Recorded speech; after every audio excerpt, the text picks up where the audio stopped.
Welcome into an all-new episode of Panthers on Tap. I'm Curtis Round, joined by Ricky Rains. We have Bryson coming in here shortly. It wouldn't be a Panthers on Tap show without technical difficulties to start it out. We're a month off. Our technology's off. It's not used to the internet and the connection speeds. But, hey, we are here. We are ready to go. I became a dad to a second child on break. Bryson became a dad of his firstborn little baby girl. Ricky Rains has been rocking out in the mountains. Ricky, good to see you, sir. We were talking offline before we got on here, man. Yeah. This was like the first day of school for us. We are nervous, pumped, excited, everything in between. I've been jacked up, amped up, riding the pink cloud all day, man. Bryson's internet's been nervous, so it, kind of shit the bed a little bit before he even got started.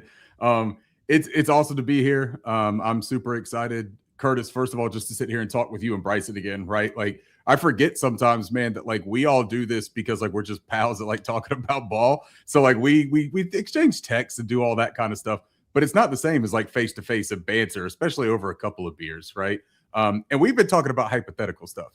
Training camp's getting underway. The boys are back in the locker room. They're back at the practice facility. This is real football time. This is what I've been waiting on since the whistle at the end of that Rams playoff game. I have been waiting for this moment. Excited to be here. Excited for the chat already to be active. This is awesome. Like, we've been going for a month, man. It felt weird almost getting ready for this. Told my wife, I was like, I got a show tonight. And she was like, how long has it been since you did a show? And she was like, like a month. She was like, are you nervous? I was like, I normally don't get nervous, but I think I'm a teeny tiny bit nervous. Now that I'm here and see Curtis's loving and welcoming face, I feel great. And we'll all see Bryson's face soon enough. It'll just be a little glitchy probably. Yeah, exactly. Yeah, I was looking back. I think this is the longest we've ever been off as a podcast. Y'all had the babies. Y'all made families. Like, life happens sometimes. It's been long, man. Let's get to the chat while we're waiting still on Bryson. Tiger from Pennsylvania, Zach Hernandez, Speak of the Devil. Let's get him in here. Well, his internet's still trying to figure out the connection. $20 coming in hot. Going to miss the live stream. I'm flying to Detroit for my bachelor trip. Congrats to you, sir. Hell yeah. Zach, going to a Tigers game with my dudes. We're sporting our favorite NFL teams. I'm wearing my Muhammad jersey. The rest are 9 Eagles and 2 Lions. You need to you are from you're from Pennsylvania. Yeah, that's okay. As long as he's repping the process blue. Hey, first of all, cheers. Congratulations to Zach. That's awesome, man. Thank you for the super chat right off the bat. That is sick. Bryson, if you haven't noticed, we have a super chat from Zach. He's on his bachelor trip, but he's still repping the Panthers stuff. Bryson, good to see you, sir. Yeah, good to see you guys. Hopefully my internet's a little better. It is. Did the hard restart there. Awesome. Didn't want to be zooming in from a cucumber trying to podcast. It looked like your internet had taken the last month and just got a bunch of like Botox and filler because your face just wasn't moving, man. So cheers. Well, let's cheers this super chat here quickly. Cheers, Zach. Cheers to Zach. Cheers, Bryson, on becoming a dad as well. Cheers to you, sir. Yeah, you too, man. I'm excited to tell y'all about this weird beer that I just drank too. But let's go through the chat one more time. Yes, we'll get through that. We'll get there. OPM, just finished Joe Dunk, Sheena's show. Now locked in. My guys just put the boys down, cracked open. What is that, a Carib beer? Caribbean beer, probably, I would assume. Cheers, boys. Yeah, maybe drinking a Red Stripe or something like that. I love it. OPM. Jacob Leckler, 5168. Yo, appreciate you. Curtis, you've had a month to try to read names and stuff. Jacob Klecker. Klecker. What's up, Jacob? Appreciate you, man. Hey, C could be his middle name. You don't even know. Keep fucking pounding, OPM. Appreciate you. Congrats, Curtis and Bryson, my guys. I just dropped a thug. B Pays, what's up, bro? What's up, dude? Anthony's in here. Yo, what's up, boys? What up, Ant? Around the corner. Dude, I feel like I'm like just walked into like a high school reunion. All the fam is here, dude. I'm so excited. Welcome back. Yeah. Taylor, gentlemen, congrats, Curtis and Bryson. OPM. What's up, Taylor? Shout out, our Panthers go to the playoffs. We knock our ladies up again. Jesus. See, look at y'all celebrating assholes. Oh, man. All right, Stephen Belk. Let's find. Belk, what up, man? Belk, man. That guy had I don't know what that was a glass of whiskey or scotch? I think he was maybe Yeah, he was asking about the scotch. Yeah, so maybe he already had a glass of scotch poured already. Keaton's in here. Welcome back, fellas. 499. Cheers to you as well. What's up, dude? Keaton, where are you living right now, man? You in Alaska or are you somewhere else now? Keaton, good to see you guys. He moved the last time we talked to him. He moved somewhere sneaky, remember? Yes, he did. Guys, we got to go through some business here as usual. If you do not subscribe to our YouTube channel, please do. That number has not moved in a while. I get it. We've been off for a while, but hit the subscribe button on YouTube if you haven't. If you don't follow us, go follow us on Twitter. It's at Panthers on Tap. You can follow Ricky Rains. I actually don't know Ricky Rains I think it's just Ricky Rains, right? Is your handle? What? I don't even know your handle off the top of my head. I'm sorry. On Twitter? Yes. What is your Twitter handle? It's above my head. It's lit up, dog. Oh, yeah. It's lit up, folks. First time here for me. And then Bryson, not Dave Canales. Bryson, I think last time we talked, we did not see the half sleeve. So why don't you show that off? Yeah, sure. Because I believe you just had the 2 when we were last talking. So that is the full sleeve. Bryson, if you don't know, went viral. That Kane's tattoo guy. Yeah, the tattoo guy. So, he's in Colorado, currently in Denver. Oh, that's Look at right. that. Yeah, that's right. He's all over the place. But no, yeah, hit the subscribe button if you can become a member as well. I believe it's $4.99 on YouTube. Just hit the join button on this our homepage of our YouTube channel, and you can become a member. We do a bunch of giveaways. I actually am going to do a giveaway tonight.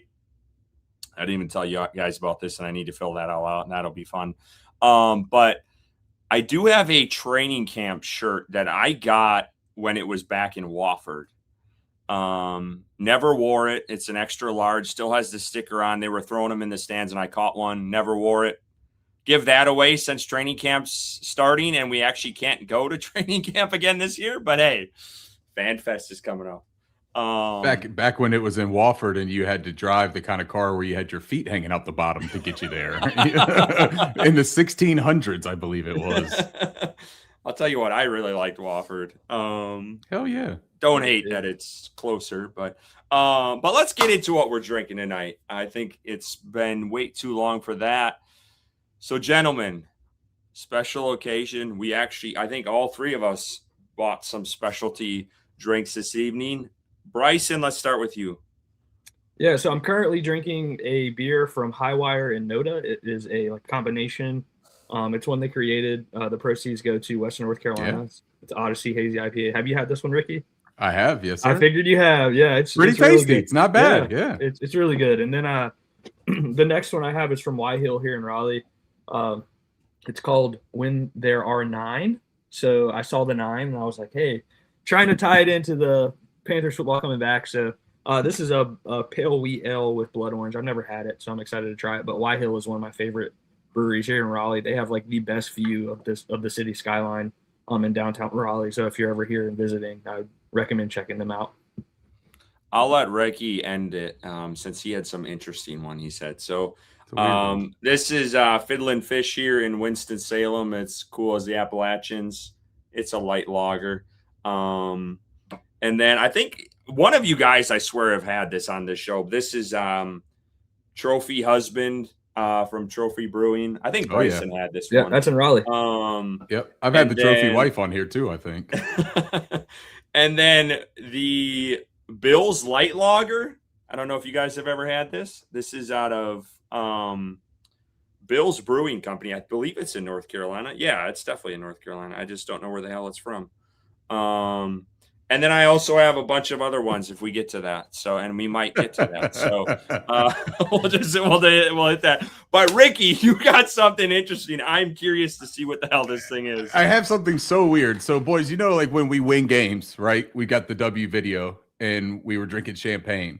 And I didn't think it was right to necessarily do champagne because we haven't played a game. We haven't won anything, but it still felt like a monumentous occasion to come back and finally do this, right? So I've got this weird Austrian beer that is a champagne beer combination. And as you can see, it comes in like a champagne style bottle. I'm going to try to pronounce it. Okay. And I did some research on this, so bear with me a second.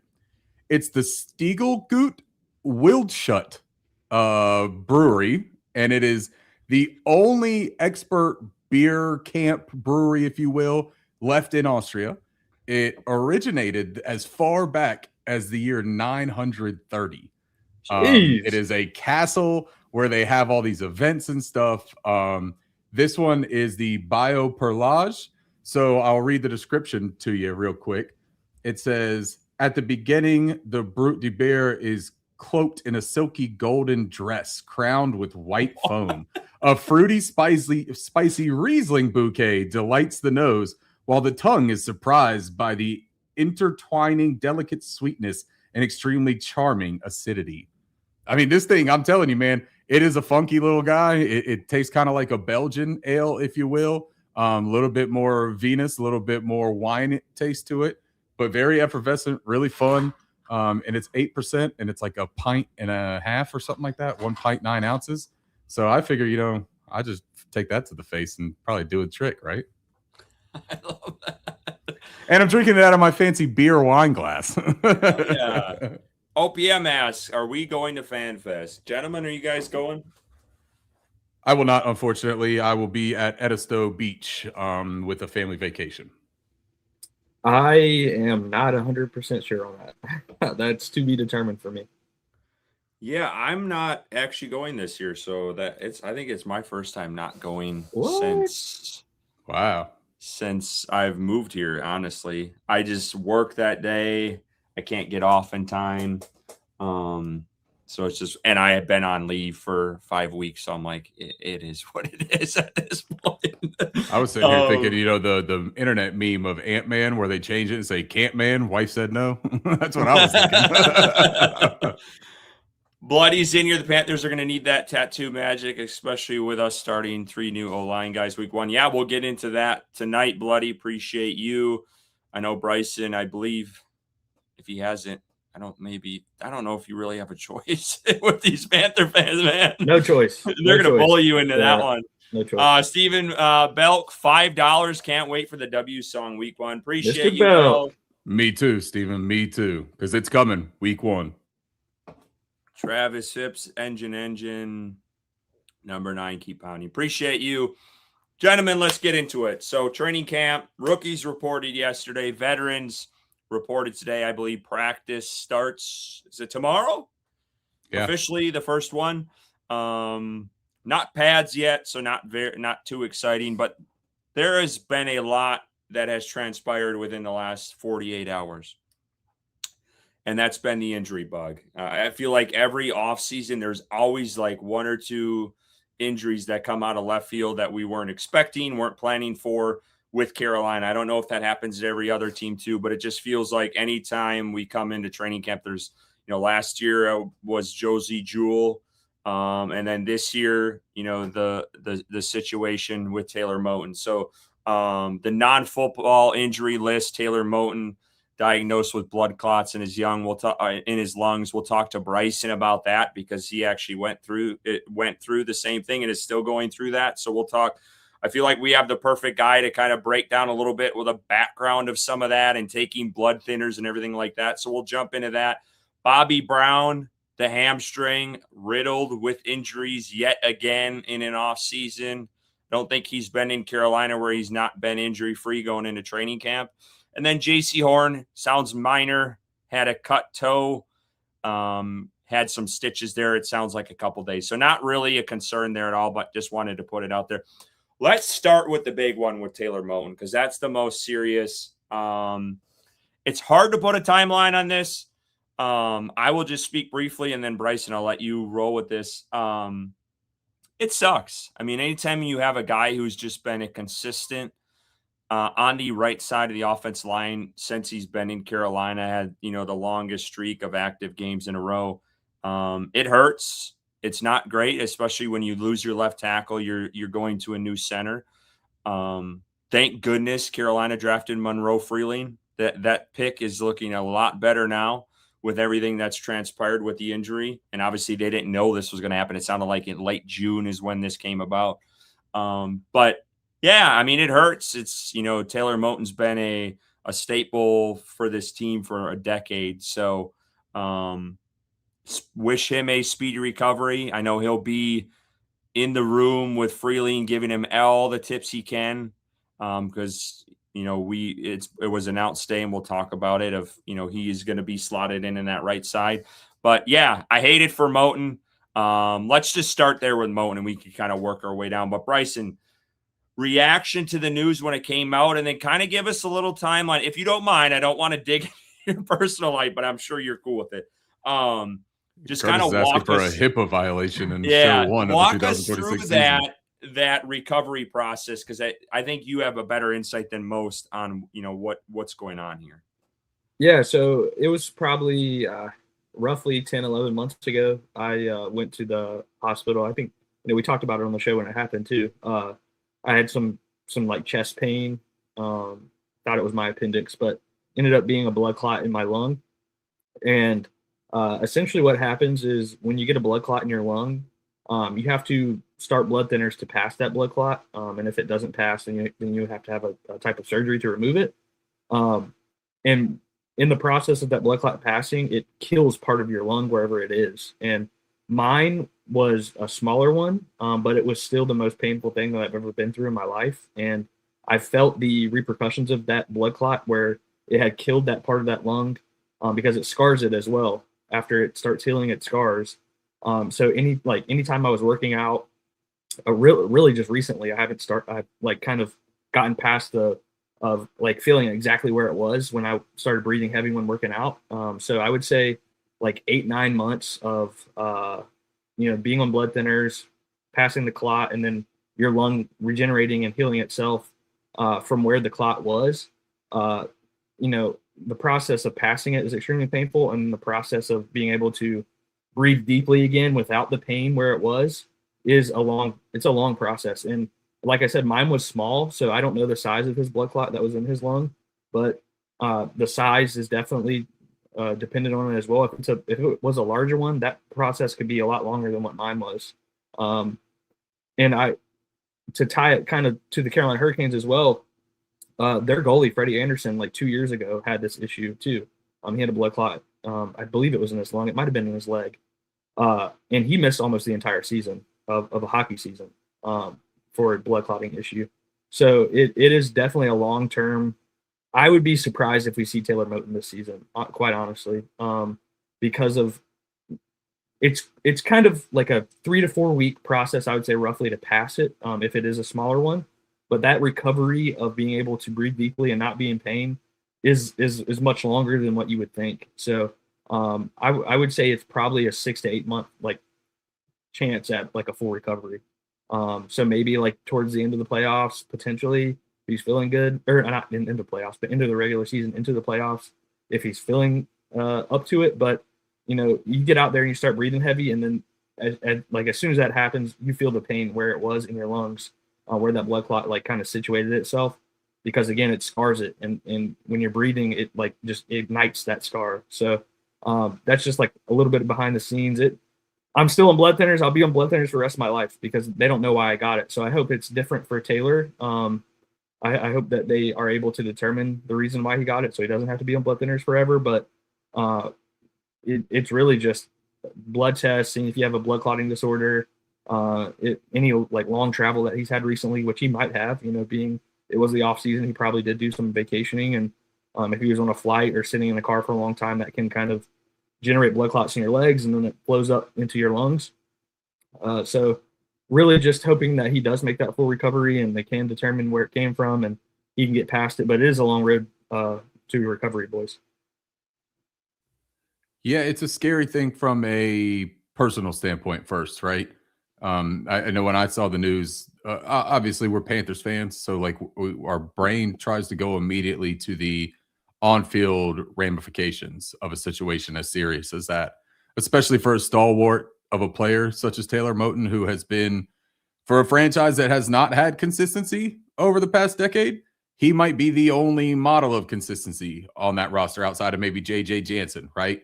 And JJ, God love him, he's incredible. He's got the Charlotte Checkers going here. He's a lot of fun on the radio, and he's a good long snapper. But Taylor Moten is a vital piece, man. He's the right side of that offensive line. He's the anchor over there. Him and Rob Hunt were supposed to be one of the more formidable duos on the right side of any offensive line in the league. Him going out is a big thing, but from a personal standpoint, it is scary. I believe that former Panthers player Russell Okung also had a blood clot that he almost died from, if I remember right. Like his was a very severe situation that he was like rushed to the emergency room. So first and foremost, man, Taylor Moton just has to get better, get right for his family, for his life after football. As for the football ramifications, Bryson just said, it took him a long time. Is it extended absence, extended recovery?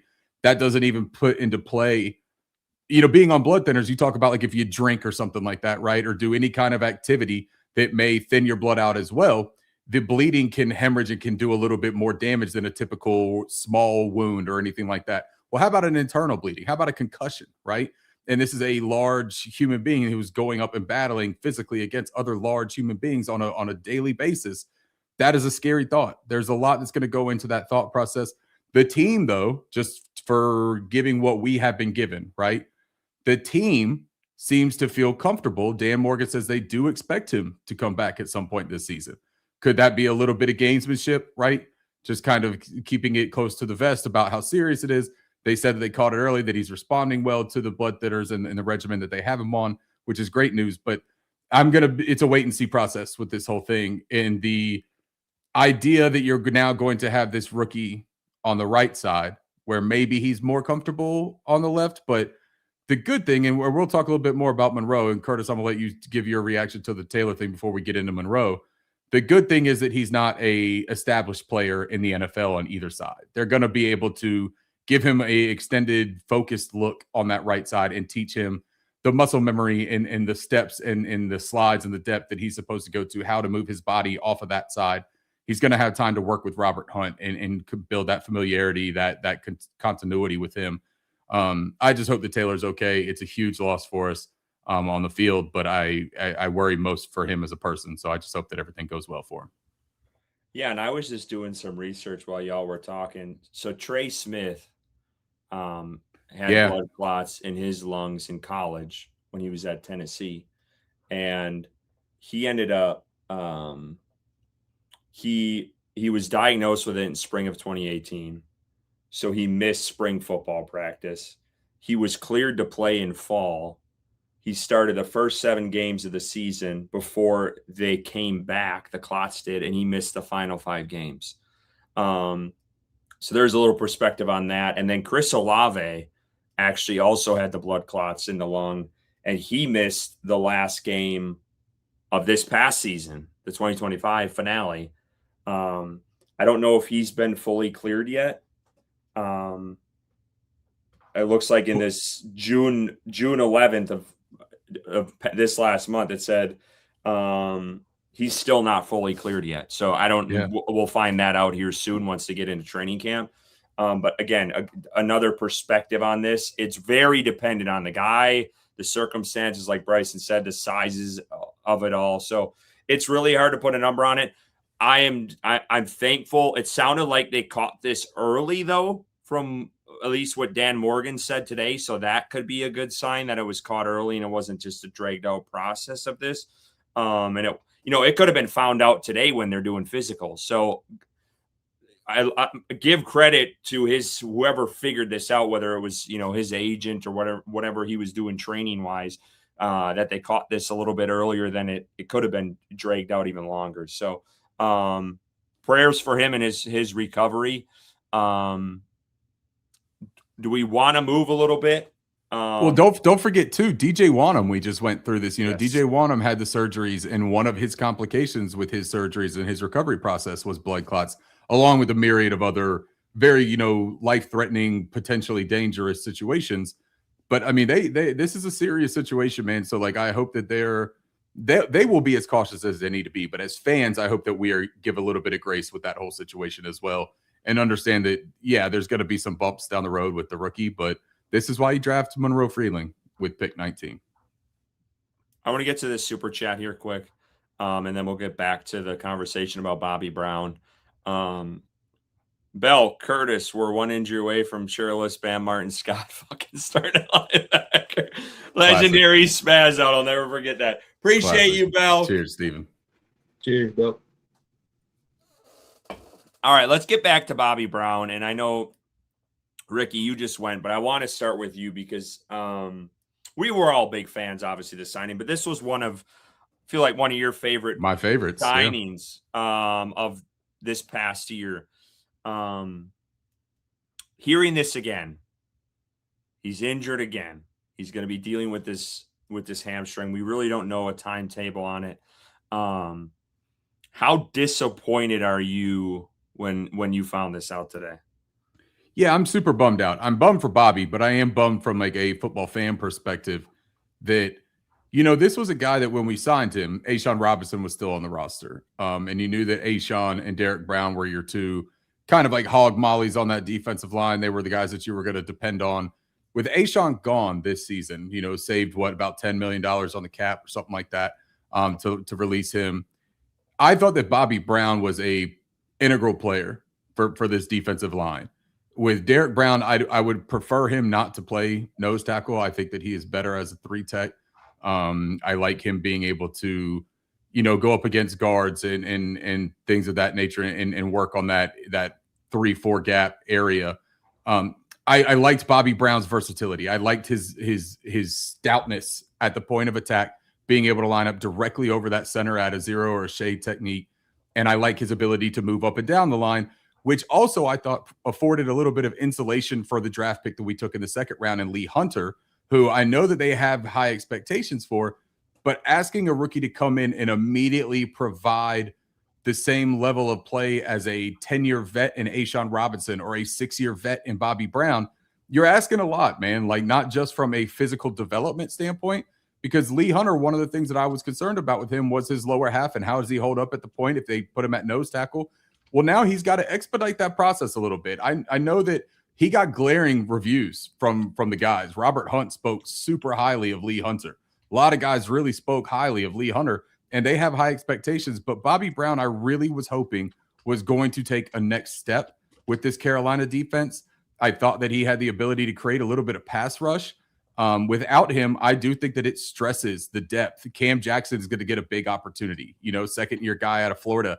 He's going to have a real chance here. Then you go into like the undrafted free agent area again with like a guy like Aaron Hall. You got LeBrian Ray that still, everyone likes to talk about Nick Scott and David Moore and how they just can't seem to find their way off the roster. Neither does LeBrian Ray. And LeBrian Ray might have just got himself a little bit of an insurance pad with this injury because we don't know how severe it is. First of all, Bobby, he said that he injured it in a workout. Could have been very recent. They're not saying that he is going on the PUP list to start. It's just the football injury list. So it is possible that he misses a short amount of time and that he is good to go come preseason, regular season time. I would hope so. But it just sucks, man. We have gotten so used, in a bad way, we've gotten so used and accustomed to seeing these Panthers players not get off seasons to put together their craft and hit the ground running in the regular season. And my fear is that that's what's happening again here with this defensive line. They got reinforcements with Jalen Phillips. This is coming off of a second year for Nick Scorton. There's a lot of high expectations for this unit. And without Bobby Brown, I think it really stinks. And you start to look at it and say, Turk Wharton's already on, PUP. He's not going to play. He was the big investment on that defensive front. And now all of a sudden your secondary guy in Bobby Brown is not going to be available for the time being. Not a great opportunity to gel at the beginning of this offseason. Before Bryson goes, sorry, we needed to do something with this giveaway. I totally forgot. So we're going to do this will be a live one. I want to give this away to someone who's listening tonight. So that's what we're going to do. So the only way to enter is comment hashtag on tap in the comments here. And we will enter you in, and then we will give it away at the end of the episode. So you have to do the hashtag on tap to be entered in for the shirt. I want to give it to someone who is actively listening tonight because we appreciate you guys. It's been a month and coming on here, and then we'll get that thing rolling at the end. So honestly, you probably have a really good shot of getting this tonight. So we'll make it. We'll make a growing list here. Again, it's all it is hashtag on tap. And we'll give that away. Again, it's a training camp shirt that they threw out at Wofford. It just says, I think it's like Panthers logo. It says training camp. It doesn't say a date or anything. It's an extra large shirt. Still has the sticker on. I did not wear it. I should have brought it down here. I haven't worn it. brand new. Maybe I should have worn it. That could have been like the nostalgia of it. Like, do they have to pay extra if you put it on, like selling used shirts? Maybe I should have worn it so you could have got all my sweat from tonight. Maybe rub that stinky cheese hat all over it or whatever it was that you had. But anyway, Bryson, Bobby Brown, how concerned are you with this, with the depth on that D line? Obviously, they got Lee Hunter, Cam Jackson. You got to see him a little bit in this past year, but how concerned are you with that depth at that position? Yeah, I know we're doing our 53-man projections here later in the episode, and going through that, doing that before the show started tonight. I'm very concerned about the lack of depth there currently. You lose Tershawn Wharton, and then Bobby Brown. We don't know the extent of the injury, like Ricky said. It could be short term, it could be long term, but unfortunately, this is a position where it feels like the Carolina Panthers can't catch a break every single year. It feels like we're battling something at this spot. We come in, if everyone's healthy, pretty stout at the position, and then you lose like 2 starters or a starter and like a solid depth piece, and you're looking at, like Ricky had mentioned, like starting Lee Hunter day one, or really ramping up that playing time than what he was probably expecting coming into his first season. So they drafted in the first and second round 2 key positions where injuries have occurred. I will give Dan Morgan credit for that. Kind of a head scratcher for that second pick. I think we all thought that at the time, but obviously it's hard to predict any injuries. But maybe they felt at the time that they needed that extra depth at that spot, defensive tackle, and it's really going to come in handy if it plays out like they feel like it is. Trading up in the second round to draft this guy. So, it's disappointing. It sucks. I always feel like I'm in a weird spot. Like, it sucks for the person as well, but it sucks for us as fans. So the player, Bobby Brown, I'm sure, he wants to be on the field. He wants to play. He wants to earn his contract. He wants to make fans happy. But not being out there, of course, in turn makes fans a little upset. Like, hey, we want to see you on the field. So it is a weird spot to be in. But hopefully it's a short-term thing and he can get out there and really because I agree with Ricky. I think that, he was really going to come into his own this season and be that fill-in for A'Shawn Robinson, and I love Bobby Brown. I think the sky's the limit for him in the system and in the NFL. So if he's healthy and on the field, I think he's going to be a difference maker. It's just, when is that going to be? Bobby is so good at the gap and a half. Curtis, sorry to jump in front of you. No, you're good. Maybe this will help you, carry on with this thought. But he's so good at that gap and a half, and that is something that I think that there is some concern with Lee Hunter. That in the run game, and like they spoke about how good he is at run defense, but it's asking a lot. Like, it's not as much of the attacking front. So maybe they get more into that with Lee having a more prominent role, which maybe helps us, right? Maybe Cam Jackson gets a look at that position, but Bobby just had a skill set that I thought fit really well here. Carolina should have kept A'Shawn Robinson. That's where I'm going to leave it.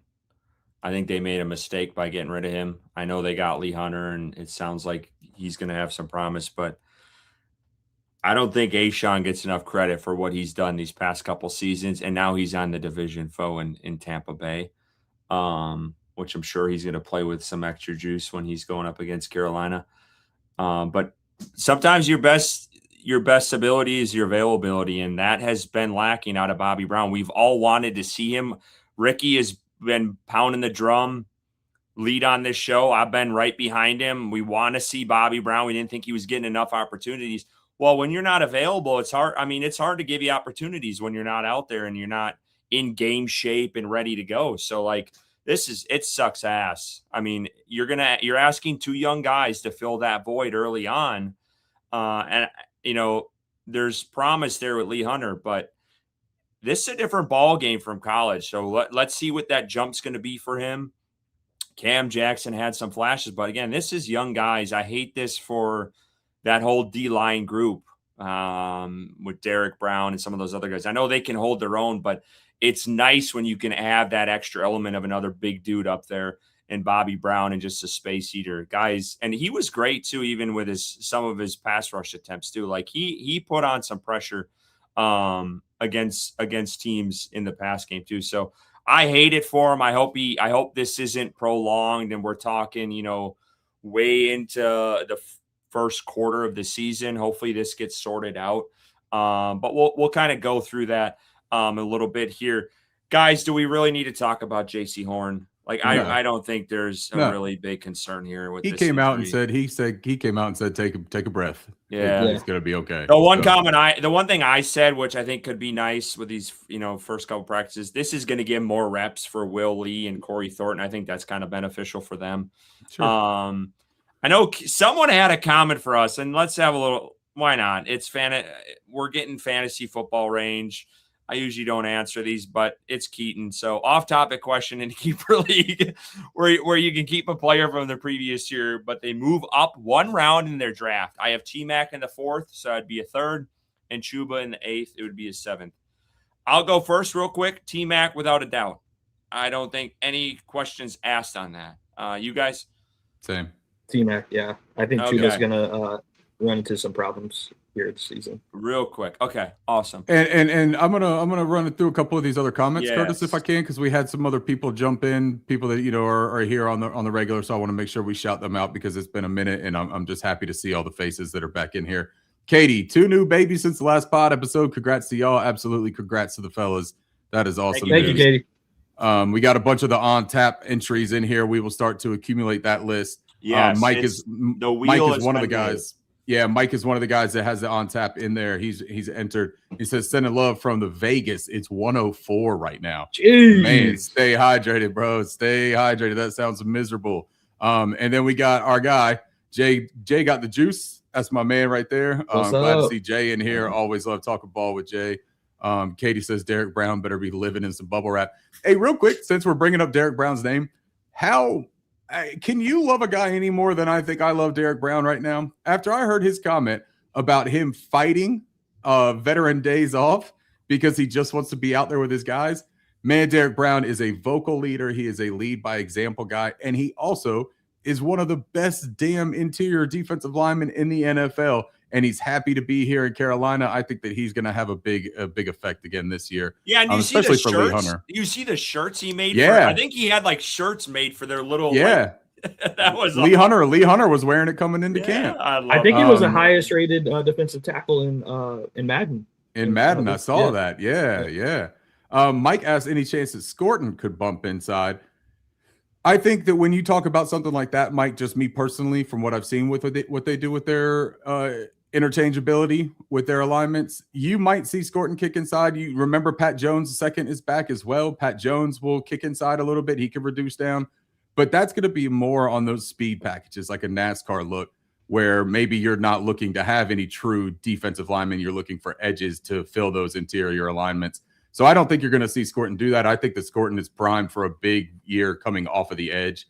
I don't think that they do that as a staple to what they're doing. JD says that the hamstring seems more short-term than other injuries. That's what we're hoping, JD. Definitely. Keaton, the best availability is availability. Lee Hunter, here you go. Vietnam, here's a hot take for you. Lee Hunter will be 100% better than A'Shawn, and I'm glad we got rid of him. Coming in hot. Hey, say it with your chest at least, right? I'm not mad at him. Yeah, I'm unproven. Yeah, that's the only thing. He was also being a little impatient. Yeah, this ain't the channel for me. I make a good. That's fine, but I'm just like, it's unproven for me, and that's fine. You can make that projection. But I think A'Shawn just did not get enough credit when he was here in this fan base. Do you guys agree with that, or do you think he got the love he deserved? So wait, did that fellow leave already? He already got sick of us? Yeah, I don't know. But he almost he posted that, but he also posted this one. If it weren't for DB, A'Shawn wouldn't have been able to do squat.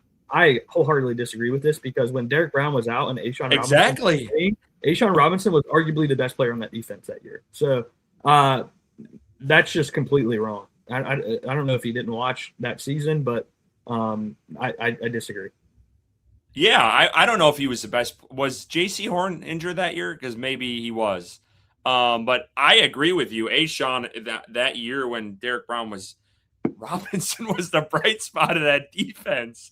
Sometimes I think that maybe what we look for is a impact player that creates a bunch of production and statistical, counting Goes statistics. unnoticed, But A'Shawn wasn't a bum by any means. Does that mean that he can't be replaced by a more quality player? For sure, he can. You're not talking about replacing Derek Brown, right? So there's always the possibility of a player coming in and exceeding those expectations.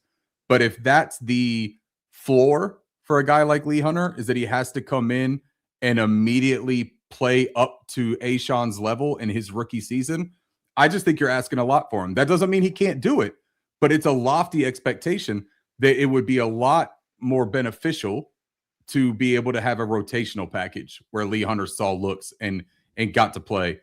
Jay got the juice, said it right here. Impact and stats don't always equate. I think that A'Shawn was a valuable player. I don't think that he's an irreplaceable player, but jumping to the conclusion that he immediately will be replaced, I think is a little bit. And I don't hate the comment by Vietnam. I appreciate it. The disagreement, that's cool. I don't have no problems with that. I guess my point when I was making the comment about I'd rather have A'Shawn than Bobby is A'Shawn's available, and when he was on the field, he was solid. He was solid for this team. When you're not available and you're nursing injuries and you're barely in there and you're playing a couple snaps a game because you're hurt and you're not in shape, I don't want that. I'm sorry. And they paid him. I don't know what his contract was, but they paid him a decent amount. And I would have been willing to give that to A'Shawn because the guy was productive and he was on the field. And that's just kind of my argument. I'm not saying Lee Hunter can't be better than him, but right now I don't think I'm willing to say that because I haven't seen any snap from Lee Hunter on NFL field on Sunday yet. And I think that Luke brings up a valid thing here when he says that A'Shawn was good, but he's old now. I'm not going to say really old because he's younger than I am, and I don't want to feel even worse about myself, Luke. But he is getting older, and I do think that with the youth movement that you're seeing Carolina emphasizing on, and Lee Hunter also, by the way, is not a 21-year-old rookie coming in. Lee Hunter is a older prospect that's coming in who has played a lot of ball at UCF and at Texas Tech. So, I mean, he's got a lot of experience under his belt. I do think that he is in a good position to come in and do some good work here. It's just anytime you're expecting a rookie to come in and perform the same as a veteran, it is just a lofty ask, man. But I'm not mad. Like Curtis said, I'm not mad at the people that have expectations for Lee Hunter. It's good to have expectations. We're going to talk about the Panthers in the top 100 and how many entries we got in there. You build expectations when you have good play, right? And so it's completely okay, man, to want somebody to do well. But, and then our guy Steven here. Love this. This is the best podcast out there. You don't bump your head if you think otherwise. These guys accommodate everyone. The Scotch is accommodate that. Milk. The Scotch is talking now. Hey, keep it going, man. I love you, brother. I love you, brother. Hell yeah. Hell yeah. I feel like a Shane Gillis ad right now. So the PUP, this is not really a surprise to us. Ike Ekwonu's got the knee, Turk Wharton neck. Dan Morgan didn't really provide any sort of timetable at all on these guys. He won't. It sounds like they have an expectation that Ike Ekwonu would be ready at some point this season. We'll see where Turk is at.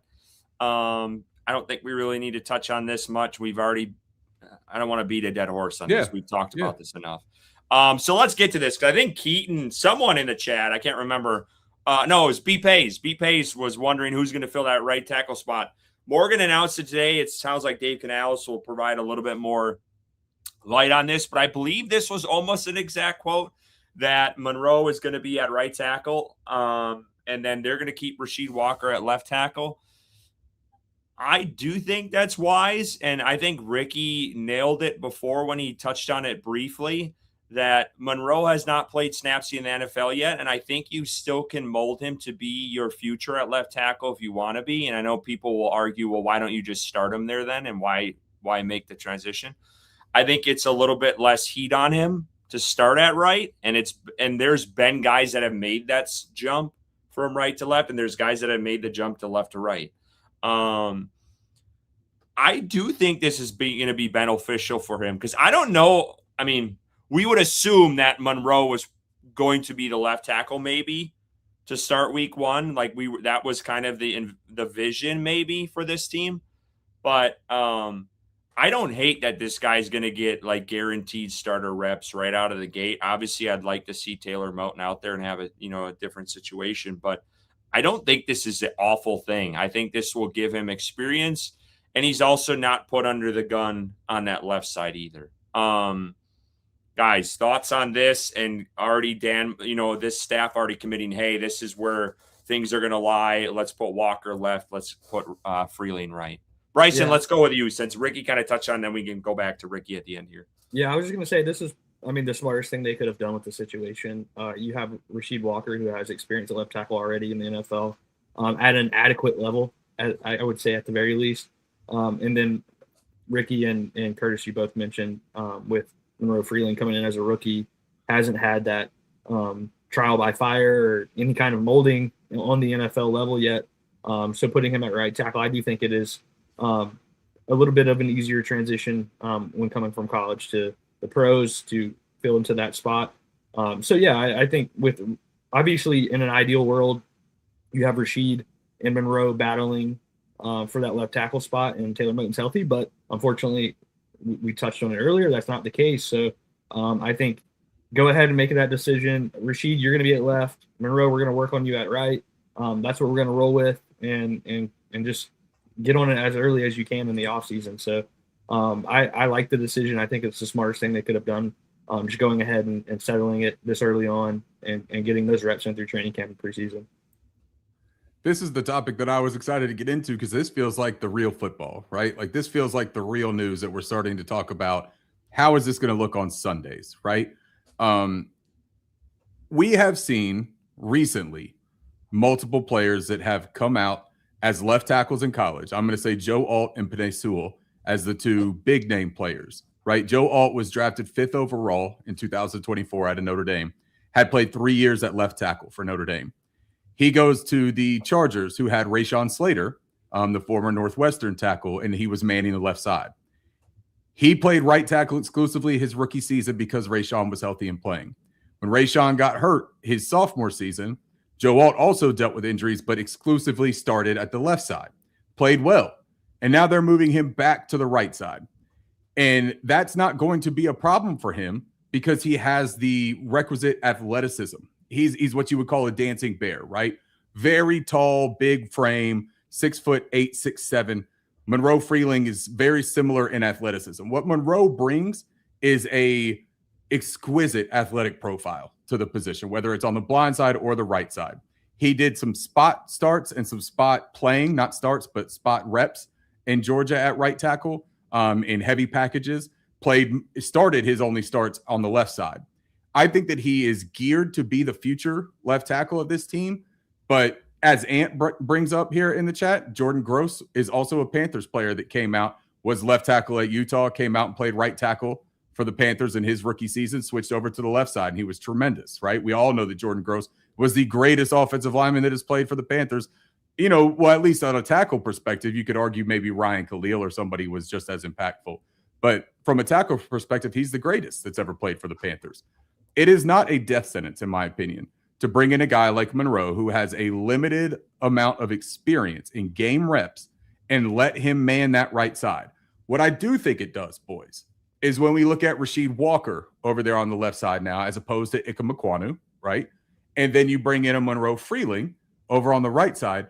Monroe's pass protection and his athleticism is further ahead than his run blocking. Now, that's at least like in tight confines. You get him out in the open, and Monroe is tremendous as an open field blocker with his athleticism, reaching his marks, getting to guys, using his length really well, getting to that second level. I think that works really well with Robert Hunt, fellas. And I think that Robert Hunt, as what he struggled with a little bit, was pass protection here in Carolina. So you give him a really good pass protector next to him that can also help usher along Monroe Freeling's development as a run blocker. And you're pairing him. That's the other beautiful thing about this line right now. These guys are insulated with a tremendous interior. You're talking about Damian Lewis and Robert Hunt. If Robert Hunt comes back healthy and plays to his level, these are two very good guards in the NFL. You're talking like top half of the league type of guards. Luke Fortner at center should be a stabilizing player. Like I don't think that he's necessarily like a huge needle mover, but he should be a stabilizing player. He should be fine. He should do the same type of thing that Cade Mays was able to do. Sam Hecht is in the waiting. If he beats him out, maybe Sam Hecht gets his shot. But then if you all of a sudden get Taylor Moton healthy, and if Ike Ekwonu does end up being able to play at some point this season, which I'm not counting on, but if he does, you have a bevy of depth that is a good thing for an offensive line. We just re-signed Brady Christensen. Brady Christensen is a, break glass in case of emergency type of right tackle. I want him on the interior if he plays. I want him backing up Robert Hunt or Damian Lewis or even Luke Fortner if he needs to. But Stone Forsythe is the thing here that I think we're all not talking about. and the reason I say that is because without Monroe Freeling playing on that right side, you are likely to have seen Stone Forsythe playing on that right side.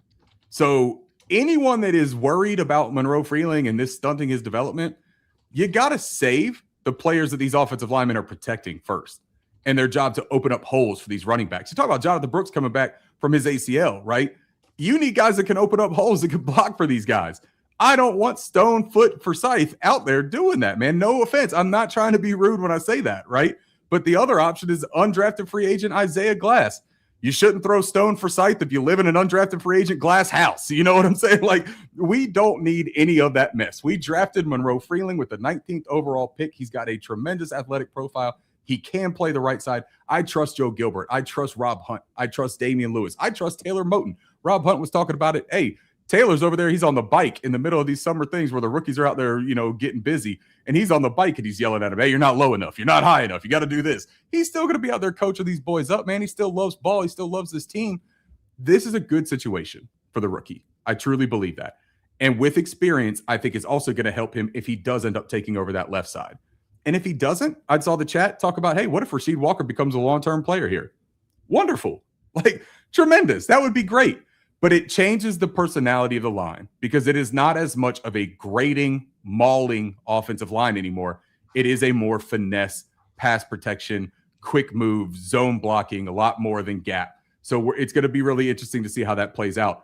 But I don't feel doom and gloom about Monroe Freeling having to come in and play right tackle. And I really do think that when you look at these other players, Penei Sewell's about to kick back to the left side again because they got rid of Taylor Decker in Detroit.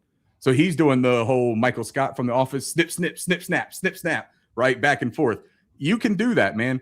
There's not a lot of players that do it at a high level, but the really good ones can. And I think that our expectations on this show when we drafted Monroe Freeling is that we drafted a really good offensive lineman. And so I have faith in that, and I have faith in Joe Gilbert to develop him. I tweeted this out today, and I'm just curious, Bryce, and I'll start with you on this. I tweeted the two offensive line, the lineups over the last year and then this year. And I made the comment earlier today that I'm almost leaning towards this new offensive line that I am last year's lineup. Thoughts on that? Do you agree with me on that? Or you think that's like, you're crazy and there ain't no way? Because some of these guys aren't established. Yeah, I'd probably lean 2025 as we sit today, just knowing what they accomplished versus the unknown of Luke Fortner, Monroe Freeling, and Rasheed Walker. But I see the potential 100%. I think 2026 could be a better offensive line. It's just not knowing what they look like on a Sunday to Sunday basis, on an NFL field together. I think Sam Hecht is really going to challenge Fortner for that starting center. So two rookies, and then Rasheed Walker, who does obviously have the experience in the NFL, but being a new starter in that position.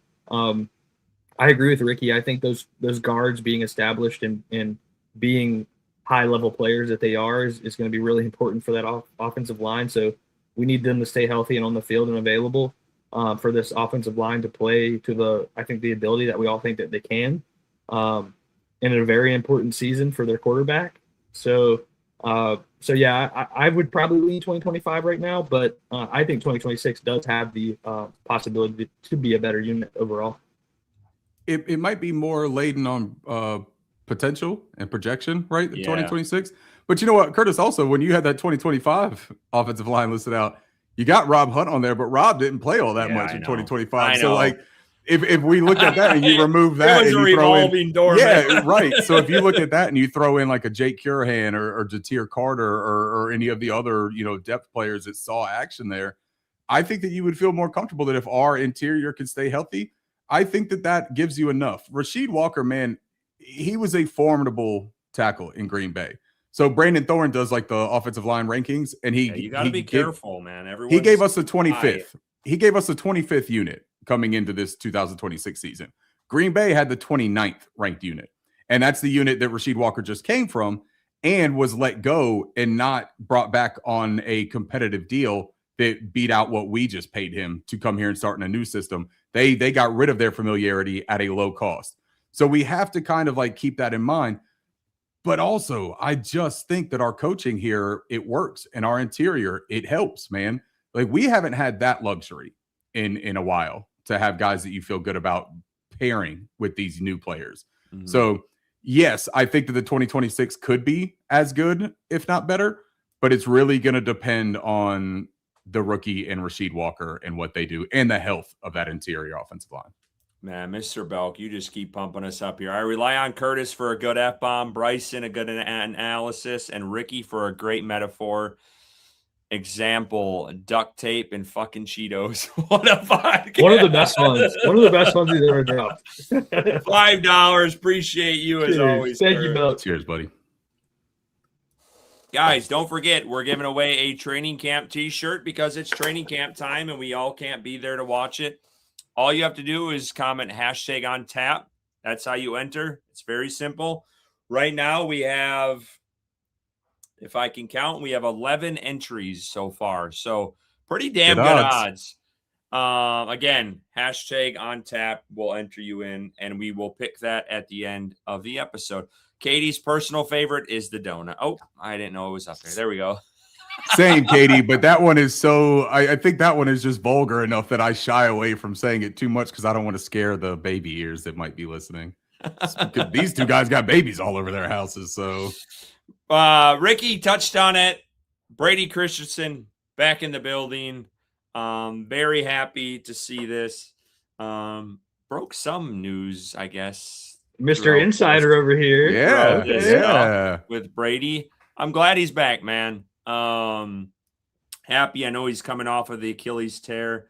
He was cleared earlier this month, but yeah, that's good to see. He's great depth, and he can play like literally every position on the offensive line, which is so nice. And if you can get a guy who's better than Stone Forsythe, and I don't have to see him on the team, I will take it. So yeah, I think Brady has more ramifications on a guy like Chandler Zavala than Stone Forsythe.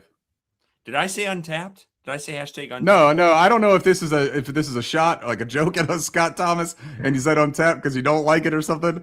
But I think this is an entry into the giveaway. It's on tap, but I think we'll give him untapped, right? Katie, what do you say? I will tell you guys. Make that call. I'll tell you guys a little backstory. So Bryson, the news broke that the Panthers signed Brady Christensen. I don't know. I was busy whenever that broke, but Bryson texted it in our group chat with me and Ricky, and all he said was Brady is back. And I hadn't been on Twitter, and I saw Brady is back, and I'm like, holy shit, Tom Brady is coming back in the league. So I'm going on Twitter. I'm trying to find this.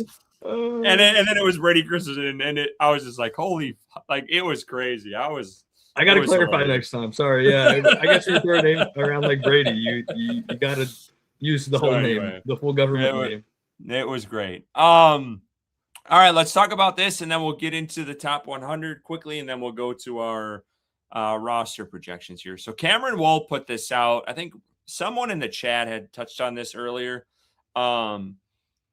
Let's add who was that? Sorry, guys. Who was the untapped? I'll add him in. Why not? Scott Thomas. Scott Thomas. Scott with a K. Okay. Someone may have put this in the chat earlier, but Cameron Wolf reported this today to expect more slot usage out of Teteroa McMillan. We saw some of that last year kind of ramp up later in the season, and there was success there. Carolina trying to move him around. There were a lot of teams kind of honing in on just Teteroa.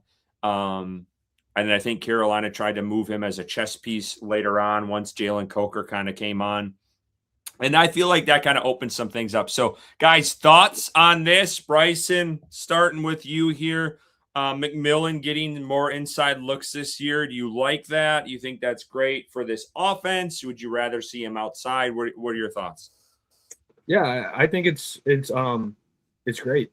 I think getting him into a position to succeed, whether that be on the outside or in the slot, moving him around from the opposing team's number one corner, especially if they don't shadow, I love it. Give your guys the best chance to succeed on the field, and that's what they're doing, or what's being reported. So we'll see it on game days, and if that does occur, but I think Tedder McMillan's going to be effective wherever he is on the field. We saw that last season. So if you can get him in the slot more against a more, I guess, enticing matchup versus a slot corner, or potentially like a linebacker, or whoever it may be, from that slot position. Obviously, he's going to eat more there. So I'm cool with that. And we know Bryce loves that slot position in that offense, in that type of offense. So continuing to build that connection between Bryce and Tedero McMillan going into year 2 for Tedero will be super beneficial for this team going forward. So I love it. I think it's, thinking outside the box, trying to get advantages wherever you can. And I'm excited to see it under Brad Idzik as a new play caller.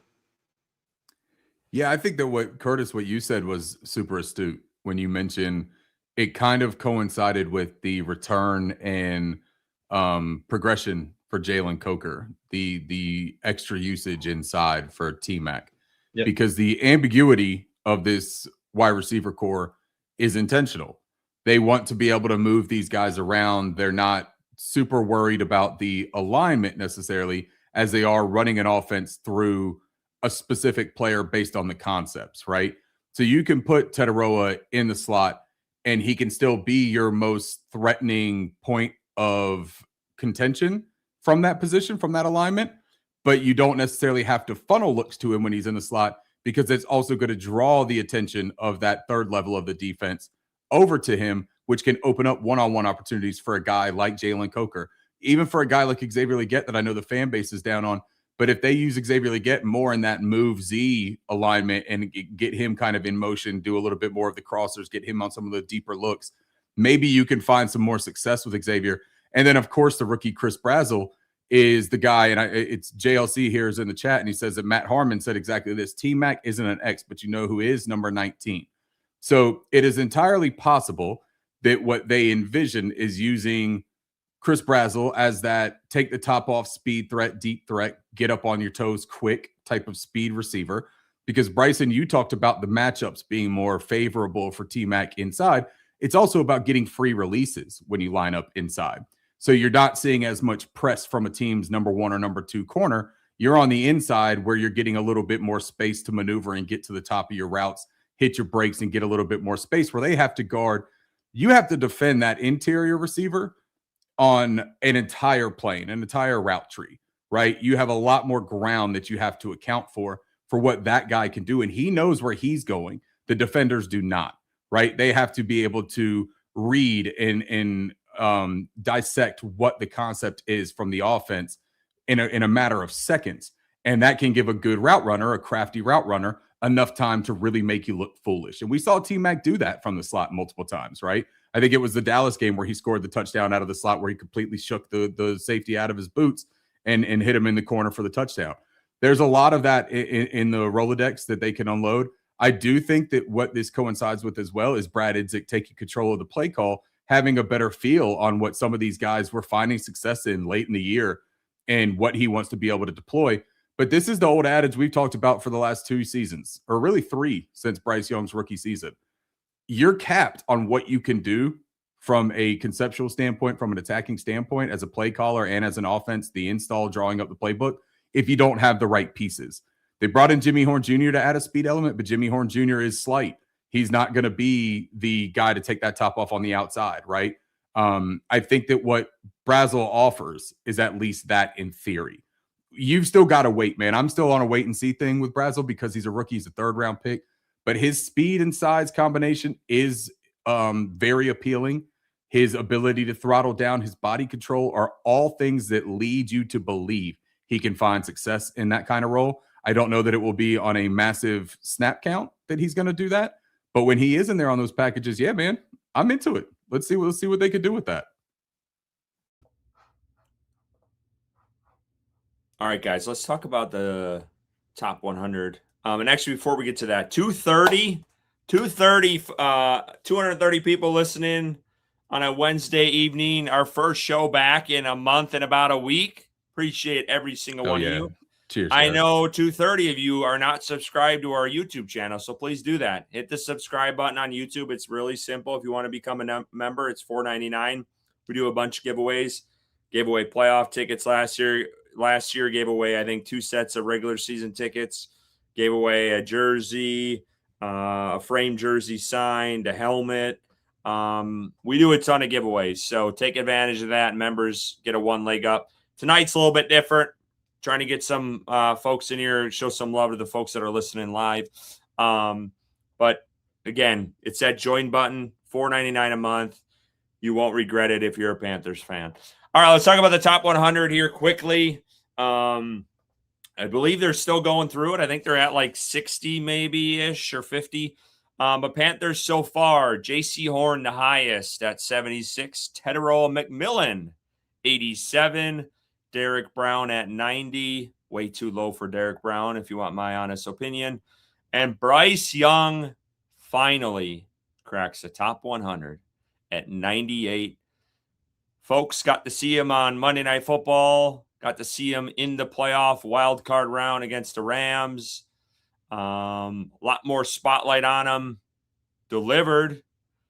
Thought they still should have won that playoff game. Obviously fell short, but I think the offense did enough in that one. But yeah, man, I mean, I'm happy for Bryce Young. It's good to see him crack it. Some folks might not agree with it and say, you know, he's still not there yet. I'm curious to see what he does this upcoming year and the jump he makes. Contract, more than likely a contract year for him. So I'm excited about that.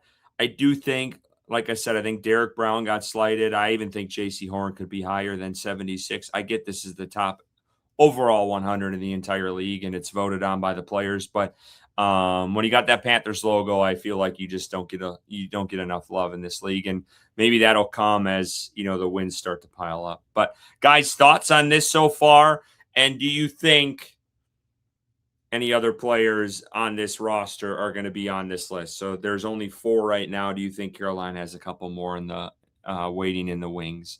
Whoever wants to take it away. Yeah, I'll jump in quick. I think it's cool for the Panthers players to get recognition in a team in a market that really doesn't ever get it. Curtis, I think you touched on it, that playoff game. I think a lot of the country saw, a lot of other players across the league saw the Carolina Panthers should have won that game. They fought tooth and nail and really blow for blow with the Rams, who were considered a Super Bowl favorite. Unfortunately didn't pull it out, but was a really good game. So I think that has brought a lot of recognition to these guys.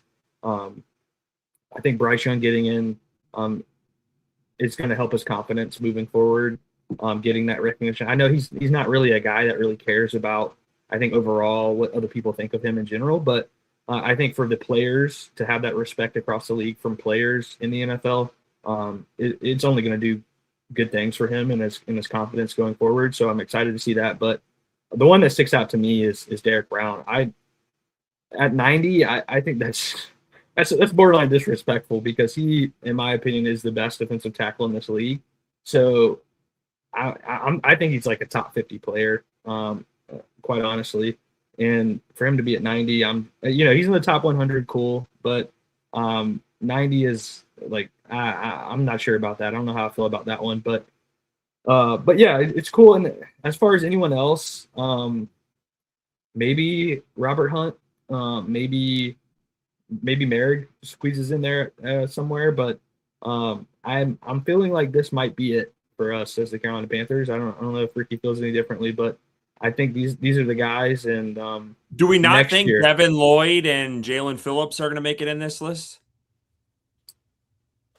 Yeah, that's true. I forgot about adding those, and I mean, it's feel like by default that they're they're Panthers now. They made it because of where they were at with these other teams, but I don't know. Yeah, I feel like Devin Lloyd could potentially squeeze in there. I don't know about Jalen Phillips, but just based off of his injury history and him coming out and kind of having a resurgence last season, but I feel like Lloyd could squeeze in here at some point.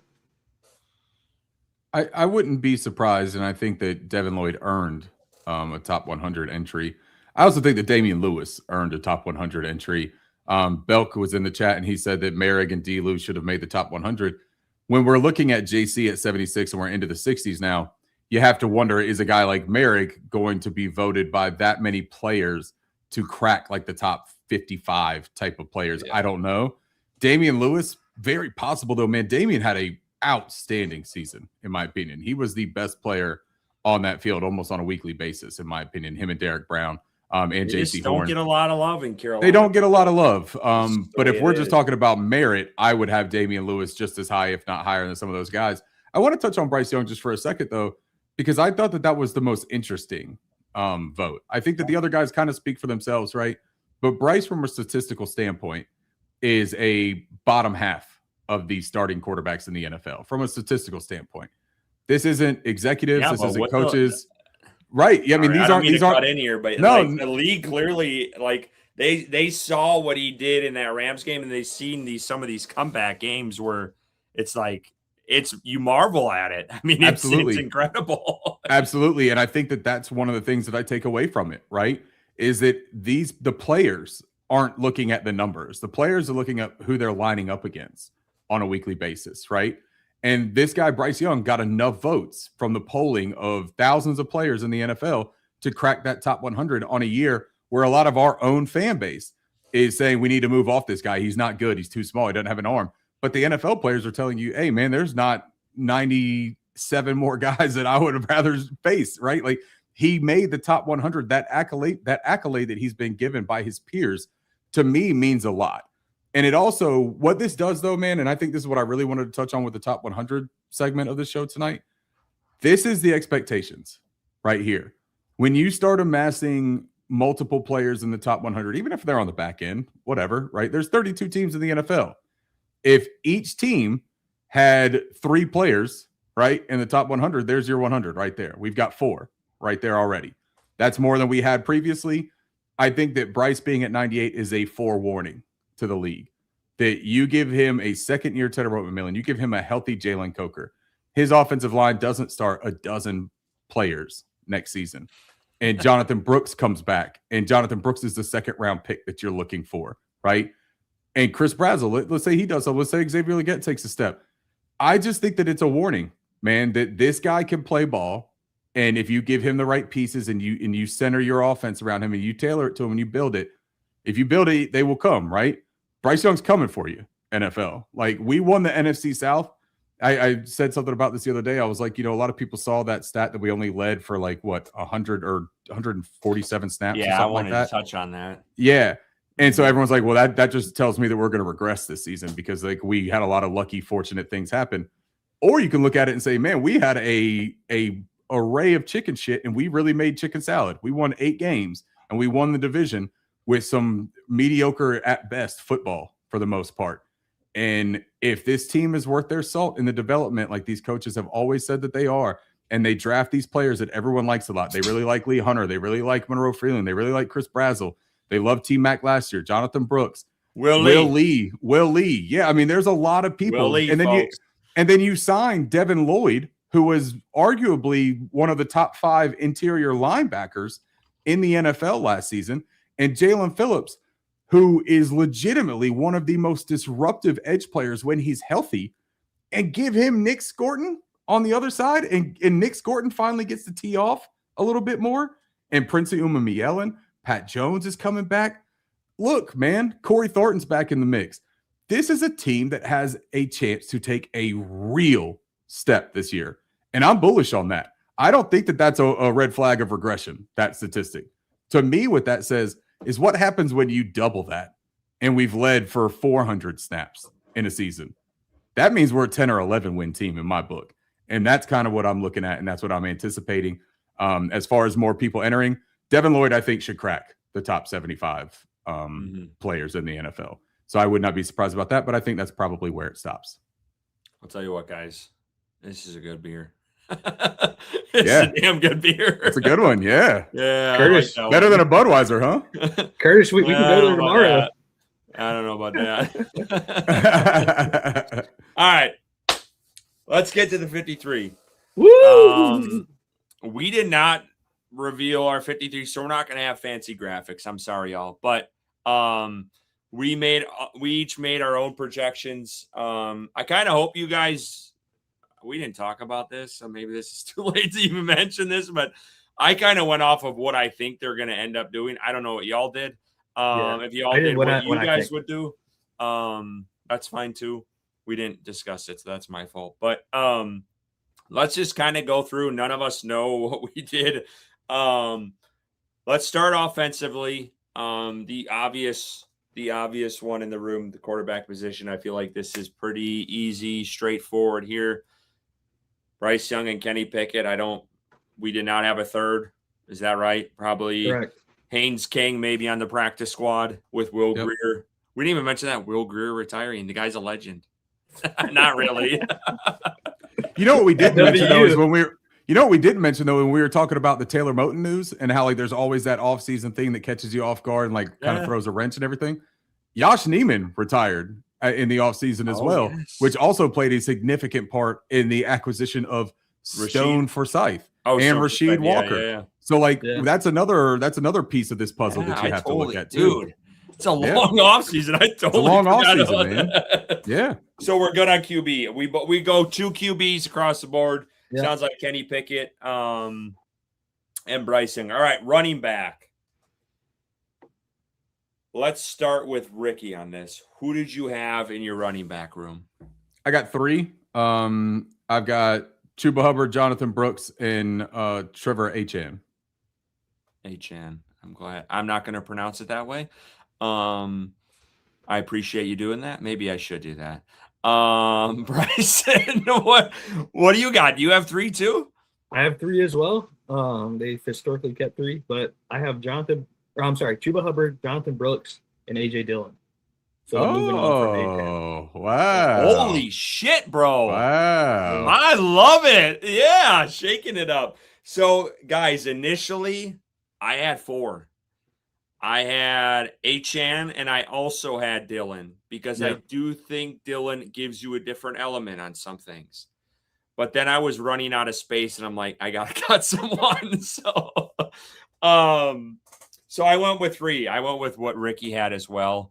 I do like AJ Dillon, though. I wanted AJ Dillon signed a couple years ago. I remember before he went to Philly last year, I was kind of pushing for him because I do think he can add an element.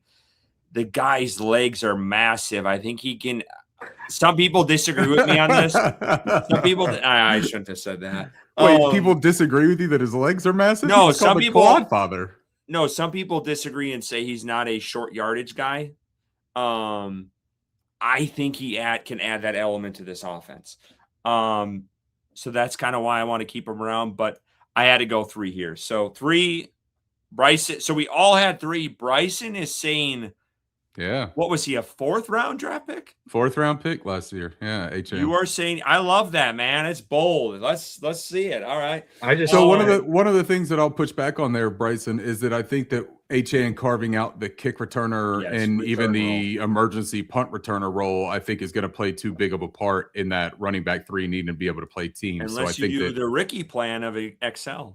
Well, XL, you got 2 kick returners though, right? Yeah. So I mean, you're going to have XL and I think Mechie? HN back there, anyways. Mechie and XL. I don't know. We'll get to that. David, shout out our guy Panther Bo in the building. Good to see Panther Bo, man. Yeah, Panther Bo. Panther Bo also expecting. Yes. And then we also have a super chat that I want to get to real quickly before we go any further. Steven, who has just been, he's been carrying this torch for us this episode, says he makes a motion that this episode bleed into July 23rd, which gives us gentlemen an hour and 40-ish minutes, 12:01 a.m. Hey, don't tempt Curtis with a good time. I will, since Steven brings up the July 23rd thing, I'm going to do one order of business real quick. July 23rd is my mother's birthday, who she is not here watching this episode tonight because she is out enjoying a concert with her sister. But shout out Mama Rains. It's her birthday. So Steven, happy birthday. She would Mama love nothing Rains. more than that. But we'll go ahead and we'll cheers. It's like a cover band. I think it's like a Rick Springfield or something like that cover band in Valentine. She's out there having fun, man, living her life, Cheers to her. Happy birthday. Cheers to Belk and Mama Rain.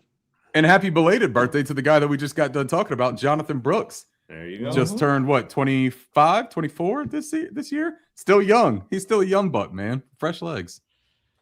All right, boys, let's go to wide receiver because this is where it gets interesting. I mean, Bryson made it interesting, but this might take it up a notch. Let's go to Bryson, the wide receiver man himself. All right, let me get my list here on my phone. Yes. How many you got and who do you got? Curtis, can I throw up the graphic that I have just so that it's easy for us to remember what we're doing?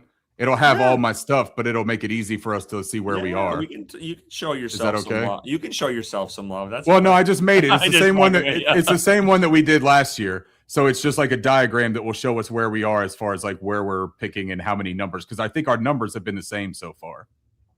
Yeah. All right, Bryce. All right. Okay. So for wide receiver, I have 7 total, which they kept 7 last year on the initial 53.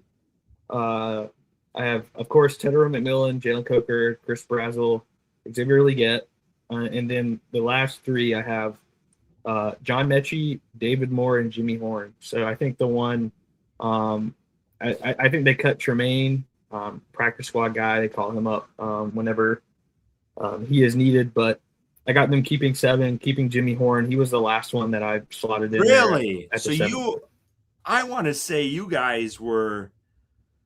I feel like in June you guys were out on Horn, so you kind of flipped a little bit here. Well, if we kept 6, like in my projection, because I did it as like what I would do, not what I think the Panthers are going to do. If we kept 6, then Jimmy Horn was going to be out because I'm taking David Moore over Jimmy Horn. But in what I would do, I kept 7, so Jimmy Horn made it. All right, so we got 7. All right, Ricky. No, Ricky, you're going to end it. I'll start here. I'll go next. So I did 7 as well. And I believe Dave Canales has done 7 every single year he's been here. So Tedero McMillan, Jalen Coker, Xavier Legette, Chris Brazzell. And I kind of did this in order of where I think these guys are kind of in this room as well.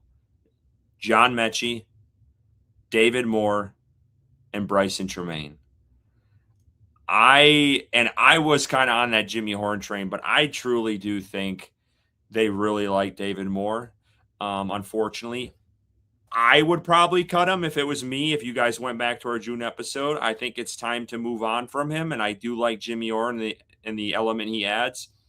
David Moore doesn't excite me in the return game as much as these guys want. He gets like a 3-yard return every time he has the ball. He doesn't fumble, but he gets about a 3-yard return. Tremaine, I think Carolina really values special teams like heavily. And I just can't see them cutting a guy that has such a prowess in that side of the ball. Like I feel like they genuinely like guys that can fill those spots. So I had a hard time getting rid of Tremaine for that reason. So yeah, I cut Horn. I do like him though. Like if it was me, I wouldn't. I couldn't do that. I think he does add a different element. But Ricky, let's end it here. What do you got? This is your list right here. Yeah, this is my list right here. Okay, so we have the same. Yeah, and it is tough. But you know what? I did kind of similar to what you were talking about, Curtis, where I kind of went in order of where I think they are. And you could say depth chart if you want, but I mean like, usage value, where they see them and all this kind of stuff and like how close they were to making the roster. I got T-Mac, Coker, Xavier Legette, Chris Brazzell, David Moore, Bryson Tremaine, John Mechie. I think that when we talked about this the last episode, I believe it was a month ago, we all had this conversation about John Mechie, Jimmy Horn Jr., seeming like they were in that fist fight for that last pick, where I also brought up the Bryson Tremaine and possibility of him and Felipe Franks going head-to-head with Isaiah Simmons as well for like that special team role in the core 4. But I think that when I talk about like the wide receiver room and you hear the way that they describe how they built that room, they talk about it as a wide receiver room, right? Or as a basketball room, as a power forward room, like a basketball team.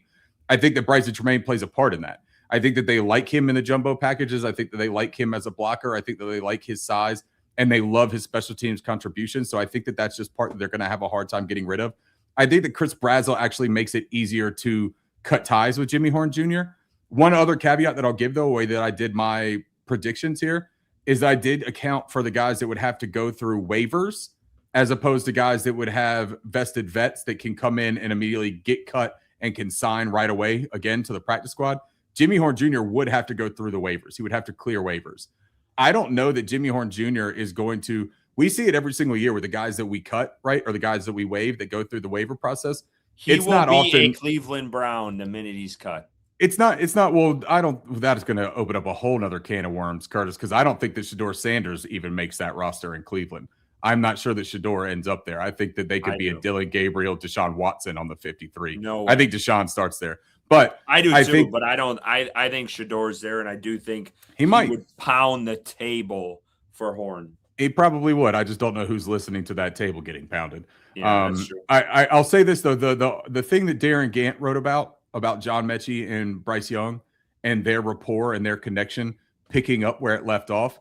If there's anything, this question. Yeah, I will answer this for JLC. If there is anything that I have learned in these past 3 years in watching the way that they're building around Bryce Young and the way they value his timing as an anticipatory thrower and his comfortability with these guys and knowing where guys are supposed to be, when they're supposed to be there. That's what Adam Thielen provided. That's what he banged the table for T-Mac with that Cali connection and that instant chemistry that he had with him.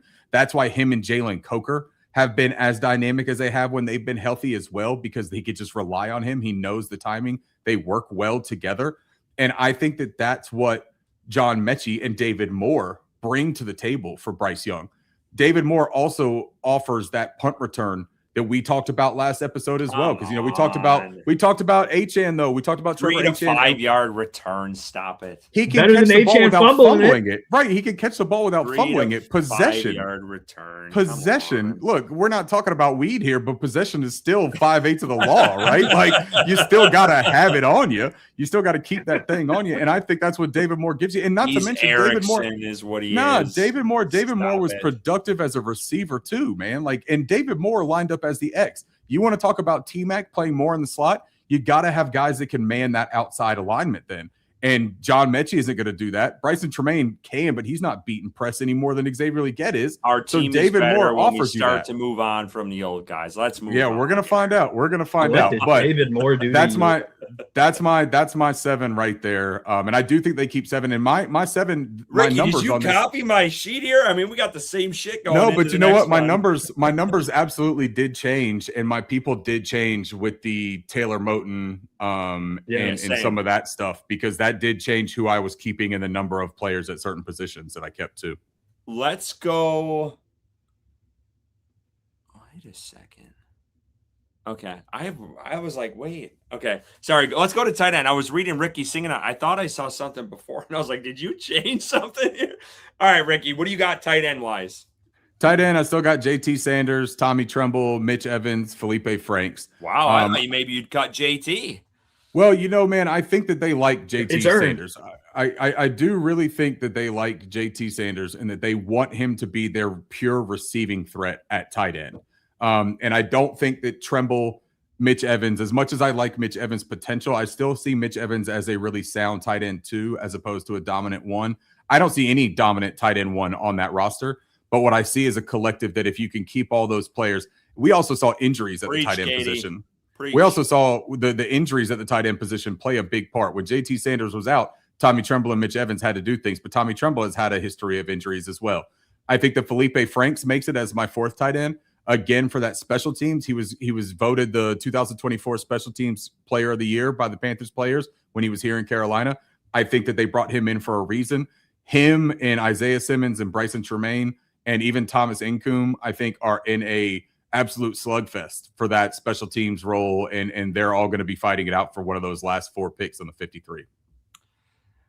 Bryson, we'll end with you on this. Guys, can we just have a solid tight end room? I don't think any of these guys are the answer, and I've been a big JT fan, but I'm kind of on the outs of that. I think they need to make a trade at some point.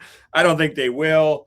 I saw there was rumblings. I think I shared something. Sam Laporta, that would be fun. Sam Laporta and Process Blue. Be awesome. There's another one that I saw recently too. Carolina making a move for. But yeah, Ricky, I'm telling you, man, we're 4 for 4 on these positions. That makes got me all feel 4 of bad, them. Curtis. Sanders, Tremble, Evans, Franks. I think Franks, them bringing him back. They kind of missed him last year, special teams wise. I think they regretted him moving on and going to Atlanta. And I think they brought him back for a reason. So, yeah, I'm not going to say much more about that. I think Sanders has a lot to prove this year. Curtis just disconnected, so we're going to... Jesus. He just said that it's the same room, so at least we know his 4, right, Bryson? Yeah. Real quick, can we talk about JT Sanders, Bryson? Because I know that I'd love to talk about JT Sanders. I want JT Sanders to be able to come back and play to the level that he showed in. Can you guys hear me? Yeah, like really loud. I don't know what happened there. That was one. Dude, I started to do the tight end gods just like fucking shunned me there. What the hell? Oh, man. I'll stop talking shit about the tight ends. Good Lord. They didn't like you. All right. But no, I agree with you, Ricky. I mean, the team obviously invested a seemingly higher draft pick in JT Sanders and really wanted him to be that true receiving threat at that tight end position. And it's been a disappointment, to say the least, at this point. I think we could all agree on that from what we've expected from him. But that room in general, I've been a Tommy Tremble defender. Curtis has been a JT Sanders defender. Mitchell Evans, I think, has shown a little bit of promise, but, you know, I kind of question what that ceiling is, quite honestly, with him at that position. It's a room that leaves you wanting for more, that's for sure. And I feel like a tight end in an offense like one Dave Canales runs or now Brad Idzik runs is a really important position. And these guys have to step up. They have to stay healthy and be on the field and provide that consistency from that aspect, as well as the consistency aspect of their play on the field. But yeah, I think this room is probably one of the weakest on the team. Well, and you got Ant here in the chat that says, I feel like Canales liked Cade Otton a lot in Tampa in 2023. So I don't know. We do not invest in that room seriously. Well, Ant, think about, where did Cade Otton come from and what was his investment, right? I believe he was a 4th or a 5th round pick out of Tennessee. So if you really look at it, they do invest very similarly in the position. Mitch Evans, JT Sanders, both, 4th, 5th round picks. So, I mean, the investment at that position is still the same. I just don't think that the development has happened for everybody. I believe this is Rob. Is this Rob on Jedi? I want to say this too, off your point, to defend them a little bit. I do think they were potentially going to be drafting a tight end in this draft, and I don't think the board fell the way they wanted it to, because they brought in a ton of guys prospect wise in that tight end group, and they just the Saints got Delp, right? So we get to see Delp eventually at some point. Yeah. I feel like they were interested in him and a couple other guys. So I do think Carolina was trying to upgrade that room, and I just don't think the board fell the way they did, or there was just a big smoke screen and they were just bringing all these guys. No, Curtis, if you watch the blueprint, we got down every name that Dan Morgan wrote down on the piece of paper. So the board fell exactly the way that they wanted it to. Yeah, but you know how that works. That's true. That's it's true, a though. Documentary. Those producers cut that shit up I'm believe whatever they pulling want. Your leg. Yeah. All right, let's go to O-line here. I guess I'll start, and then we'll go Bryson, and then we'll end with Ricky. This is the first one, Ricky, we disagree on a little bit. Good. Not by much, though. So like Ricky had said, this changed for me once the Taylor Moton news came out. So I have Icky and Taylor starting on IR, so they don't count against 53. I got Freeling, Walker, Damian Lewis, Brady Christensen, Luke Fortner, Sam Hecht, Robert Hunt. Pains me to fucking say this name, Stone Forsythe. I did not have Stone Forsythe in this list until Taylor Moton went down. Same. This name also pains me, but I do think this team likes this guy. I don't know why. He's played a lot. He's played over Brady Christensen. That is Chandler Zavala. Yep. This is my entire 53 is a prediction of what I think they will do. I do think they value Zavala. I personally don't. I wouldn't have him on my list. I wouldn't also have Stone Forsythe on my list. Man, you kiss your mother with that mouth? You've said his name like 4 times. I will say Nick Samac slipped my mind. So that one is interesting. I do like that you have him on your list, Ricky. Because I do think they value him as well. But yeah, that pained me, those last two, for sure. But yeah, I went with 9. I think 9 is what they did last year, and I'm not sure what they did in Canales' first year, but I believe they went with 9 last year. Yeah. I'll go second and let Bryson close us out on this one. First, I'm going to go to this comment because this is really well done. If cut, Geno Smith is not banging the table for Stone Forsythe. Well done, JLC. What about really this nice one? Play. What about this one? Stone Forsythe has an 80s porn name. He sure does. Maybe there's a second career for him if this doesn't work out.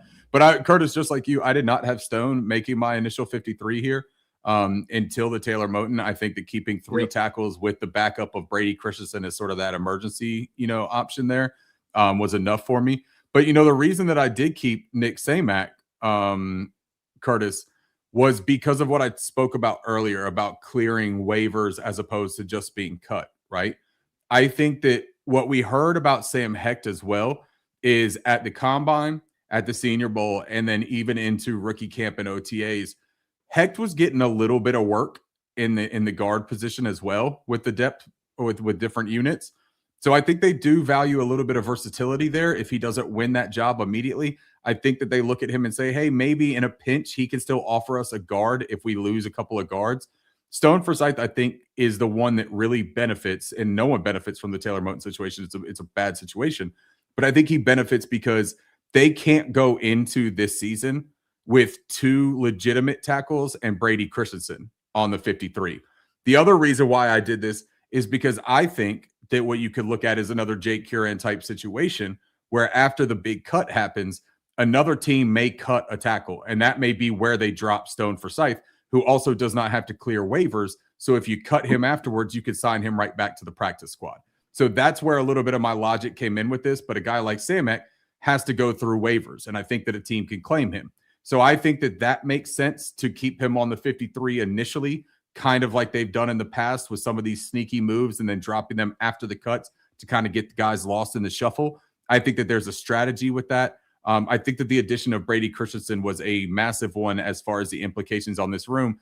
And that's what allowed me to get rid of Chandler Zavala, was the Brady Christensen signing. Because if you believe that Sam Hecht can possibly play guard in a pinch and Brady Christensen can play the entire interior keys of the piano right there, I think that gives you enough depth that you can also sign the Jatir Carters, the Sadiq Charles, Isaiah Glass.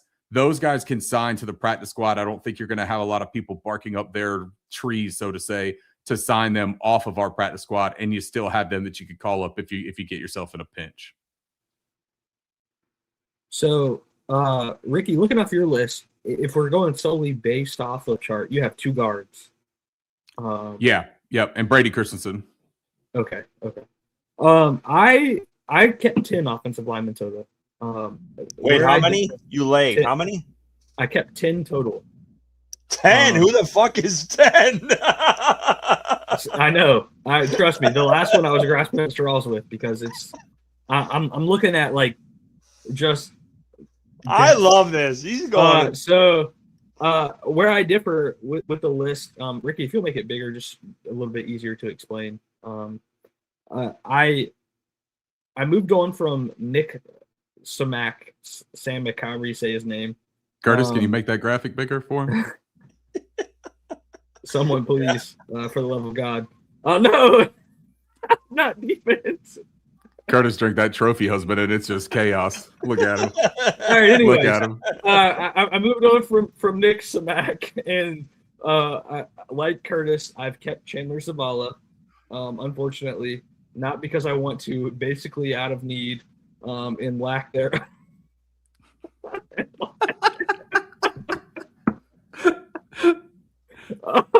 And then I also my 10th one.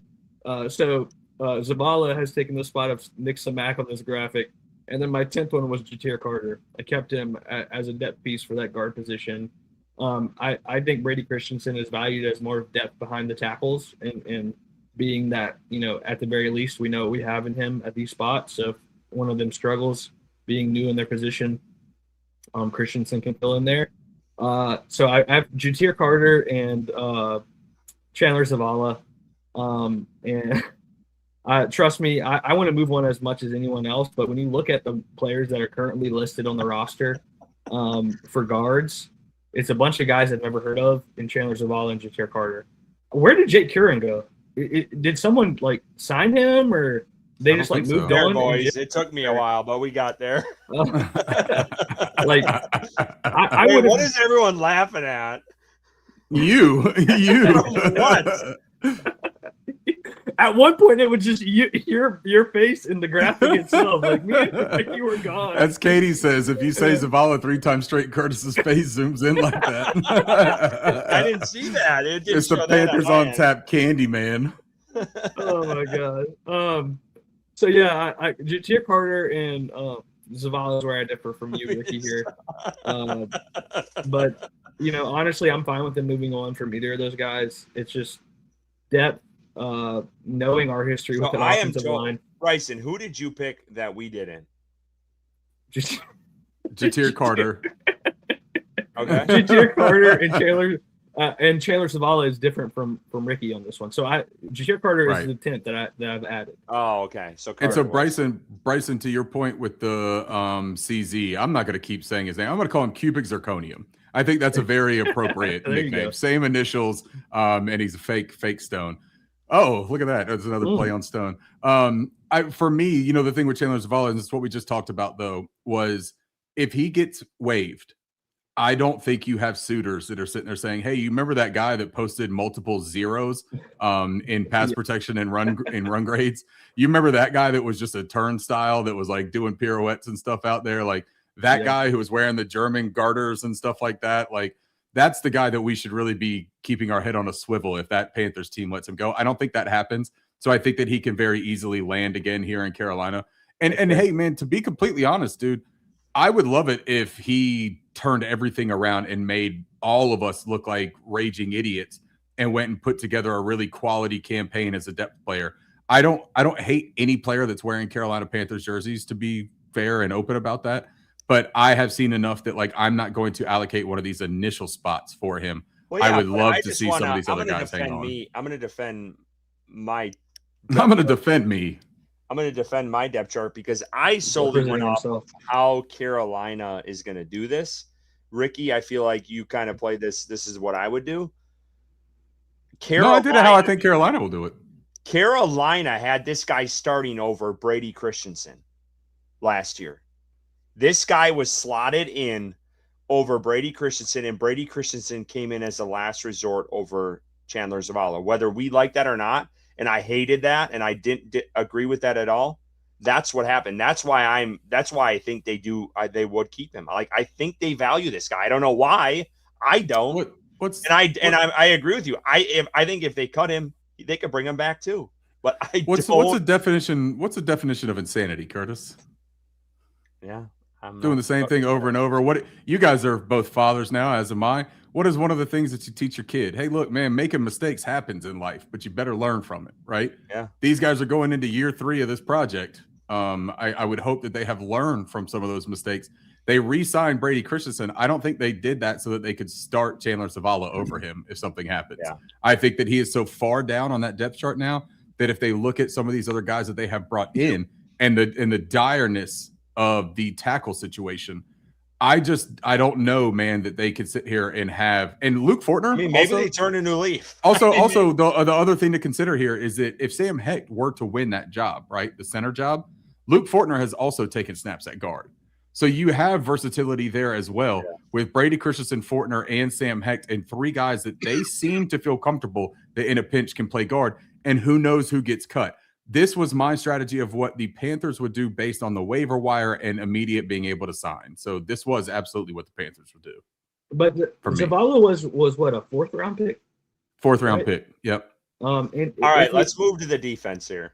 I think we've done enough talking about the offense. Yeah, real quick though, if we are as high on Joe Gilbert and his coaching and and the team investing higher draft picks and players. Like, I think when Zavala came out, he was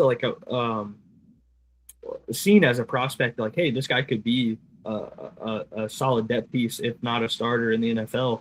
So I don't know if they're ready to move on from him. Quite honestly, I know I am personally, and I know we are. We all are. Everyone in the chat, every one of us, we're all ready to move on.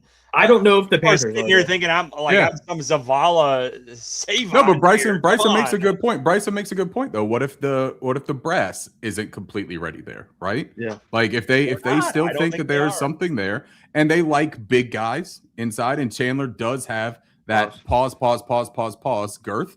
He does have that size, that frame that they create extra pause, like the biggest pause you could ever see. Like I'm talking like an old grandparent's TV remote that has the giant pause right in the middle. The jitterbug cell phone. The jitterbug cell phone, like the magnifying glass on the pause button. But they do like that that template, right, of interior linemen. That was one of the reasons they like Jake Curran. So maybe it is possible there. But I think they would even look at a guy like Jatir Carter over Chandler Zavala because Jatir, played tackle in FCS ball, and he has a little bit more of that grading personality. I think that could absolutely be. Maybe Panthers.com Jesus. And I saw this article earlier this week. What is he saying? Maybe Panthers.com Jesus. What? No, I didn't say Jesus. It sounded probably like that. But they wrote this article. Headed into year 3, Dan Morgan and Dave Canales aren't afraid to make changes. So maybe they're ready, Ricky. I don't think they are, but maybe they're ready. Let's go to the defense here. And Katie, go away, Katie. Ricky, let's start with you on this defensive line. Okay. Defensive line is what we're starting with. Yes. I got Derek Brown, Bobby Brown, and I don't have Bobby Brown going on the PUP or IR because I think that he's still going to be ready early on. So I still have Derek Brown, Bobby Brown, Lee Hunter, Cam Jackson, and then I have Aaron Hall, the undrafted free agent, making it. I think that he makes some logical sense as far as a type of player, the profile of player that Turk Wharton was supposed to be, bit more of a rushing presence from the interior, bit of versatility to line up on the outside edges of it. Going to haunt you in your sleep. I think LeBrian Ray is out, man. I think LeBrian Ray is one of those journeymen that I think they're also going to look at. No, man, I really do. I think that they're going to look at it and they're going to say, hey, look, we can let LeBrian Ray go and we'll be able to sign him right back to the practice squad. And I think that that's going to be okay. But I think that the main point here is that Lee Hunter and Cam Jackson are going to have very big pivotal roles this year on this defensive line. And I'm excited for that to see if it's a sink or swim for both of them. Lee Hunter a little bit less because he's a rookie. But Cam Jackson, this is an opportunity, and I thought that he did progress from a technical standpoint. I thought that he did progress as the season went on. His main battle is going to be very similar to Lee Hunter. They like him. And I think that his main battle is going to be very similar to Lee Hunter, where it is going to be a pad level, and it's going to be an endurance and a stamina type of thing. And really bolstering the lower half of their bodies with some more strength and anchoring ability at the point of attack. But I think that those two guys offer exactly what they're looking for. And Cam Jackson offers that length. We talked about A'Shawn Robinson to extent earlier. I do think that Cam Jackson, with his length and his frame, his wingspan, his ability to play gap and a half, but his ability to collapse pockets, I think that that is very intriguing. Aaron Hall might be the only surprise there over LeBrian Ray. But Aaron Hall, again, I think would have to clear waivers. And with his spring that he put together, he had some really high reviews, man. He was making flash plays throughout a lot of OTAs and rookie camp. And I think that they value guys that bust their ass and that show a good mark in those camps. We've seen them keep those guys before. So I think that Aaron Hall has a good chance of making this roster. Bryson, where are you at? You have 5 or 6? Or 4? Tackle. I have 4. 5. I have 5. So Derek Brown, Bobby Brown, Lee Hunter, Cam Jackson, and then where I differ is instead of Aaron Hall, I have LeBrian Ray. Defensive end, defensive tackle. I have him slated in there. I think this team really likes him. They love him, man. And I think he sticks around another year here. That Turk Wharton injury hurts. The Bobby Brown, the question mark there. Obviously, hopefully he's ready to go week 1. But I think that they continue that, like, what they know at that position, and they know LeBrian Ray is, I guess, below average to average, maybe starter, backup depth in this league. So I think them going with an undrafted person or undrafted player at that position is a little bit of a question mark with the injuries currently going on. So I have LeBron Ray slotting in there at the 5th spot. Yeah, I did 6, boys, and the way Bobby Brown is going, I'm glad I did 6. I do have Bobby Brown. I don't think he'll start the year on IR. Like Ricky, I have Turk Wharton there, but I got Derek Brown, Bobby Brown, Lee Hunter, Cam Jackson, LeBron Ray. I think Carolina loves LeBron Ray. We always want to get rid of this guy, and he just seems to always make the roster. And I know Ricky wants to move on. That's cool, but I just think Carolina really likes him. And I have Aaron Hall. I'm not going to leave a Blue Devil off the team. Come on now. I do think he will make the roster. Ricky, I'm baffled by not having LeBron Ray on your. You do the numbers, man. I got 5 linebackers. I got 5 outside linebackers. I think that they are going to end up going with Aaron Hall because they don't want him to have to be subjected to waivers. I think that if it's between LeBron Ray, who can sign immediately with us, or Aaron Hall, who's going to have to clear waivers, I think they look at it and they say, hey, we would rather take a chance on Aaron Hall staying on this roster and getting LeBron back on the practice squad relatively quick. All right, guys, let's go to a super chat here quick. Because who did we miss? Oh my God. Elk, man, this guy's on something tonight. The Scotch is speaking. Here we go. Ricky, make sure Mama Raines has a treat or whatever she likes tomorrow. Happy birthday, Mama Raines. You raised a good one for sure. Let's go. That's awesome. Hey, Steven, man, I appreciate you. Happy birthday, Mom. That is an awesome Belk, I might just have to give you this shirt. Yeah, Belk, you're the man, dude. Appreciate you, Belk. Goodness. But yeah, it'll be interesting. Are we confident that Bobby Brown will not start the year on IR? Like, are we all 3 confident in that? I mean, we don't know anything about the injury, but yeah, it popped up in a workout, and we're in what? It's the almost second to last week of July, so they have all of August to go through. I mean, typically you can look at a hamstring depending on what grade it is, if it's a strain, if it's tear, I mean, whatever you're talking about here.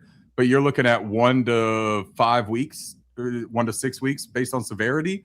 We're 6 weeks out from regular season. So, yeah, I think that they're going to keep him.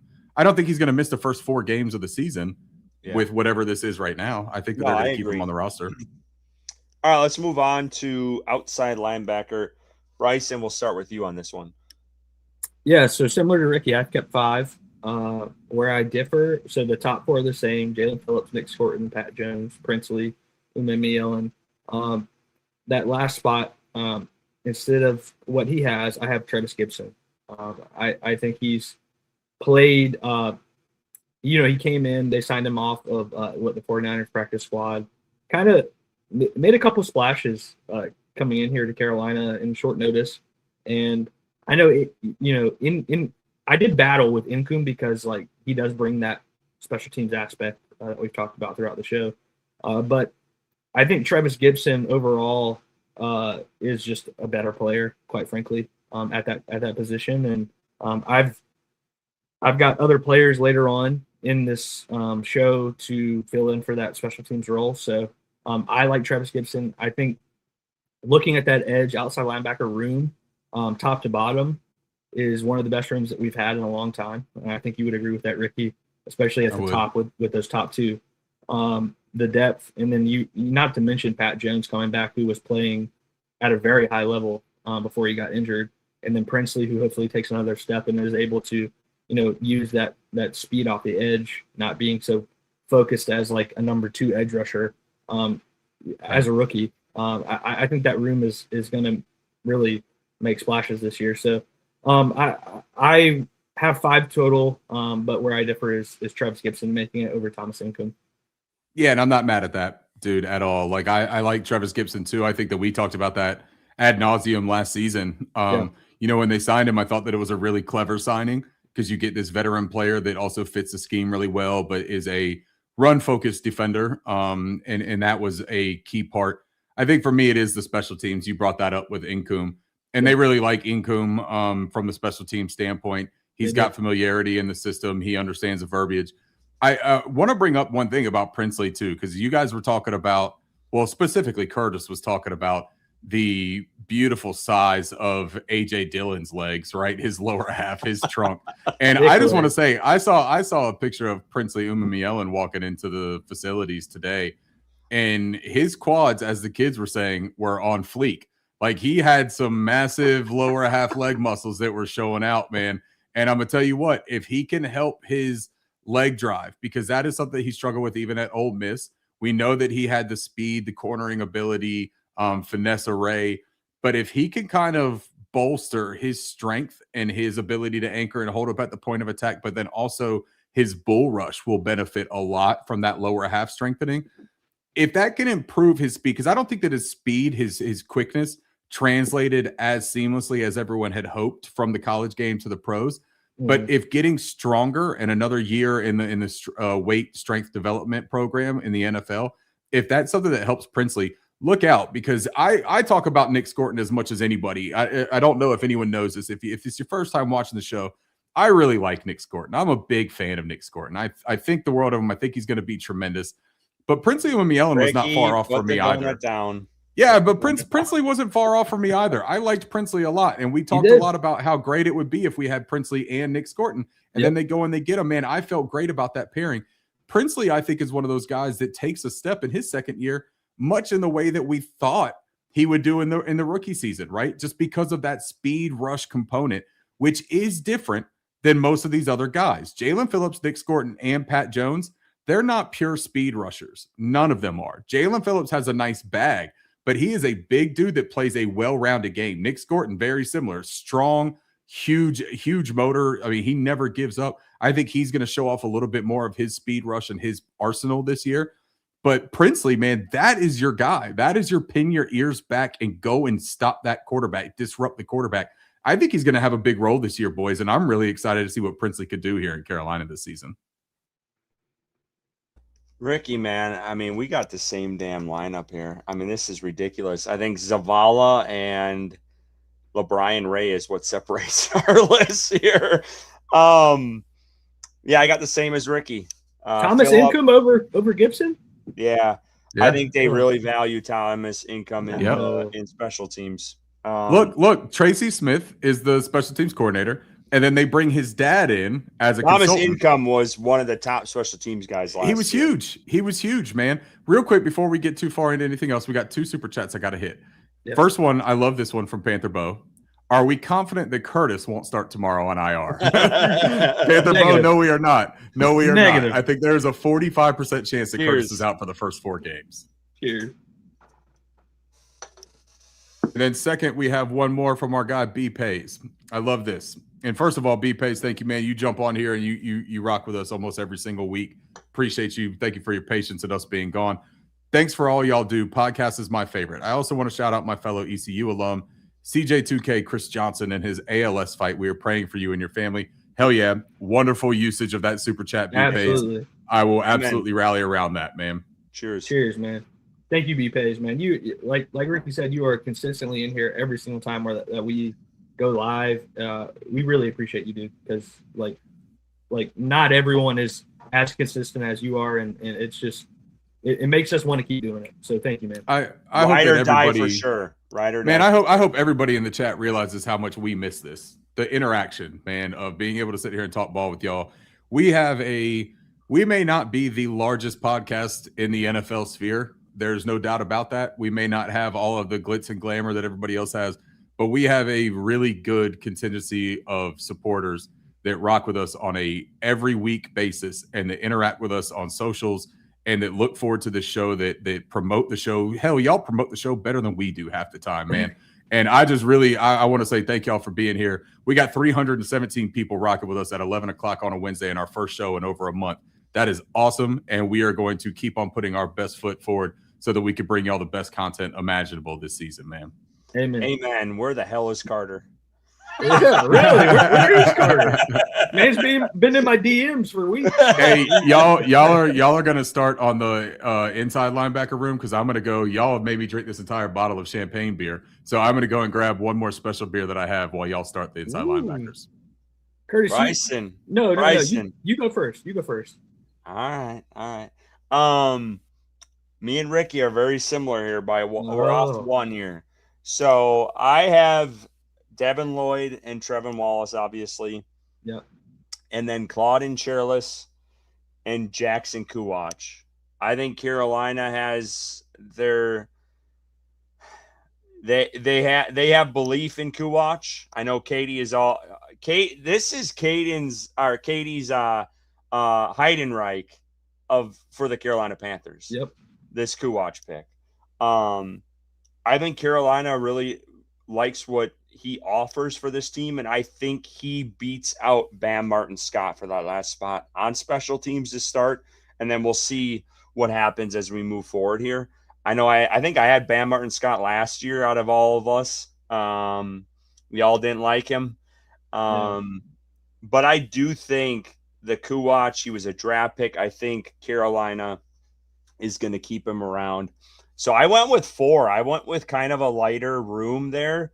But I do think, obviously with Devin Lloyd and Trevor Wallace, I think those are your 2 bona fide guys.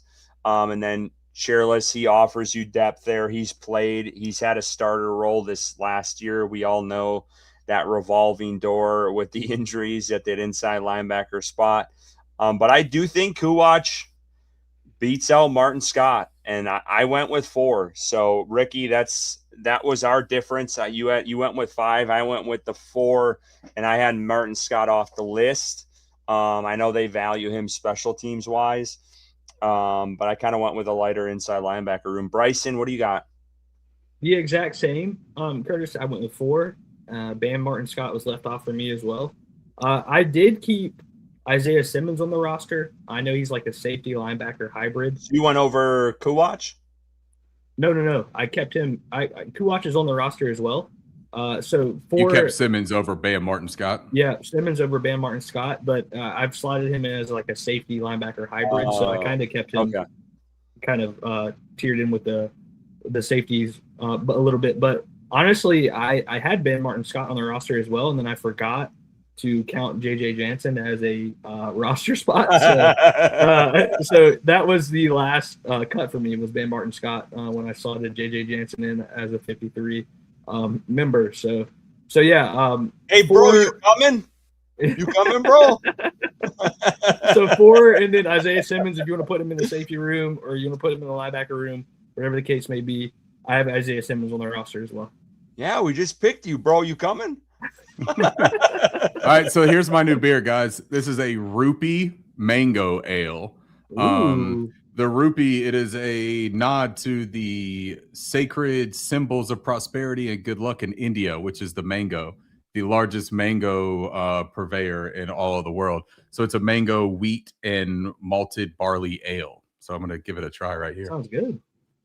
I'm drinking one that I didn't talk about earlier either, Ricky. Is that the Fuzzy Peach Logic IPA? Yeah, it is. Dude, fire. So I good. saw the can. Is that not delicious, dude? So fucking good, dude. I'm going to tell you right now, if you like mangoes, I just had a sip of this. I'm going to advocate for this till the day I die. If you are a mango nut, this right here is crazy. It's like mango puree with a little bit of beer with it. This is a tremendously dangerous situation here. My inside linebackers, and first, before I do this, I want to say, because we were just giving all the flowers to all of our listeners and stuff, and then OPM says you guys are the best. OPM, you are as well, bro. Yes. OPM has been rocking with us since day one. Appreciate it every single week, man. Steven, again, our guy Steven is carrying weight right now, boys. My man's back. I'll say it again. Panthers on Tap is where it's at. If you don't know, you better ask somebody, baby. Yeah, appreciate you, Steven. All right, let's get into the inside linebackers here. Devin Lloyd, Trevin Wallace, Claude Cherilus, Bam Martin-Scott, Jackson Kuwatch. I think that they really liked what they saw from Bam Martin-Scott last season, honestly, in minimal exposure. I think that they loved it. I think they loved his athleticism, his size. I think his ability as a special teams player. But also I think that the instability of Trevin Wallace makes them want to keep extra players at that position, and they want them on the roster because as you will see, looking around the depth charts around the NFL, inside linebacker is not a deep position of really good football players. And I think that Dan Morgan, this also plays into it as an evaluator.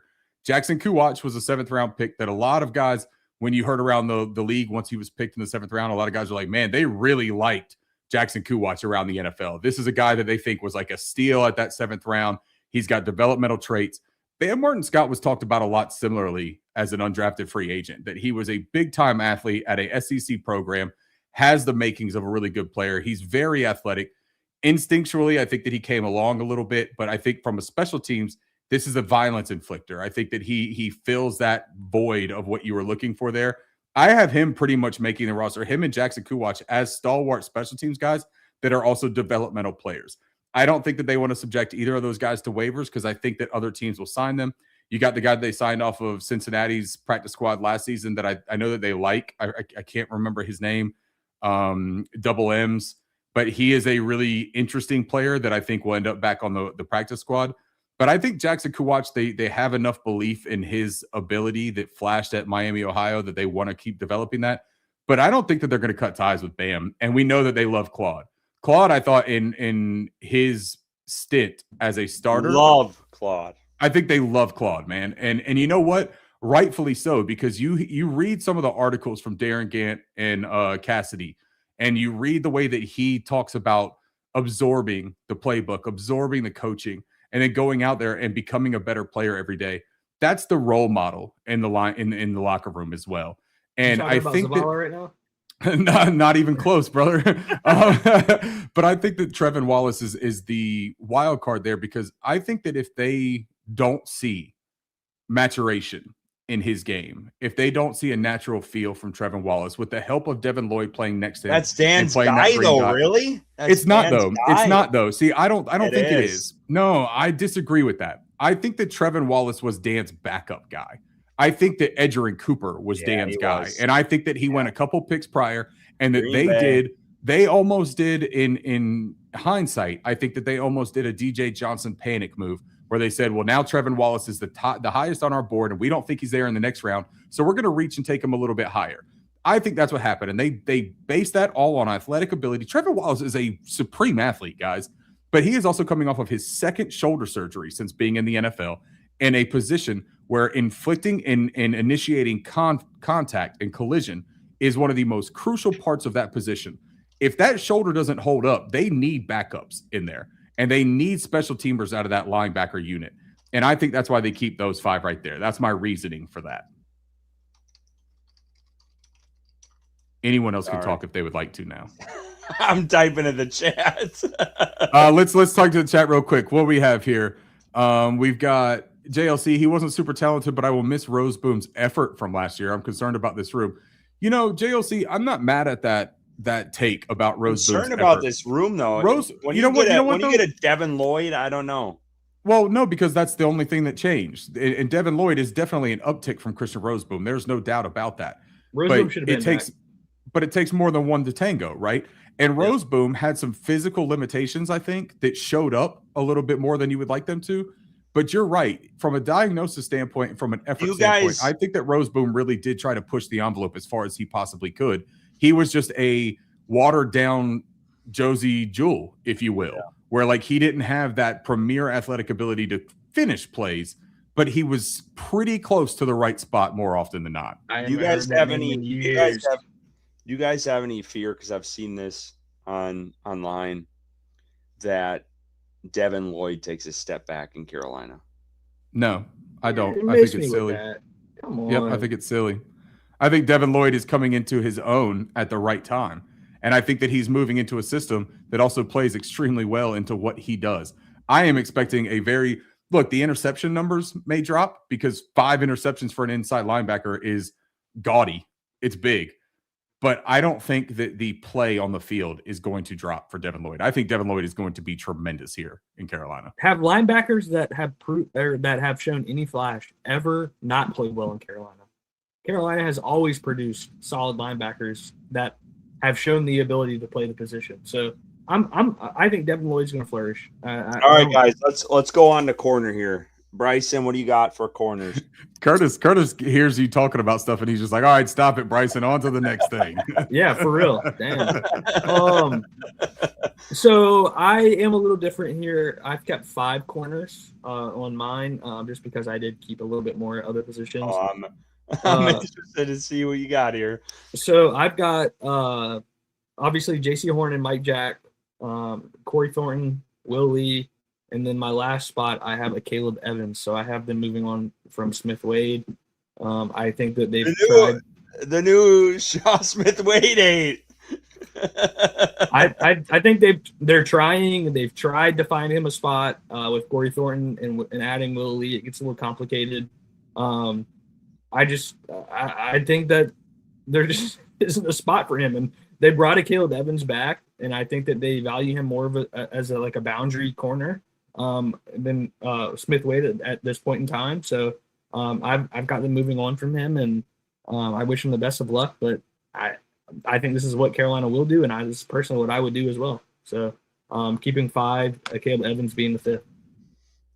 All right, I'll go next, and then we'll end up with Ricky. Ricky, we got the same list. Son of a bee sting. Yeah.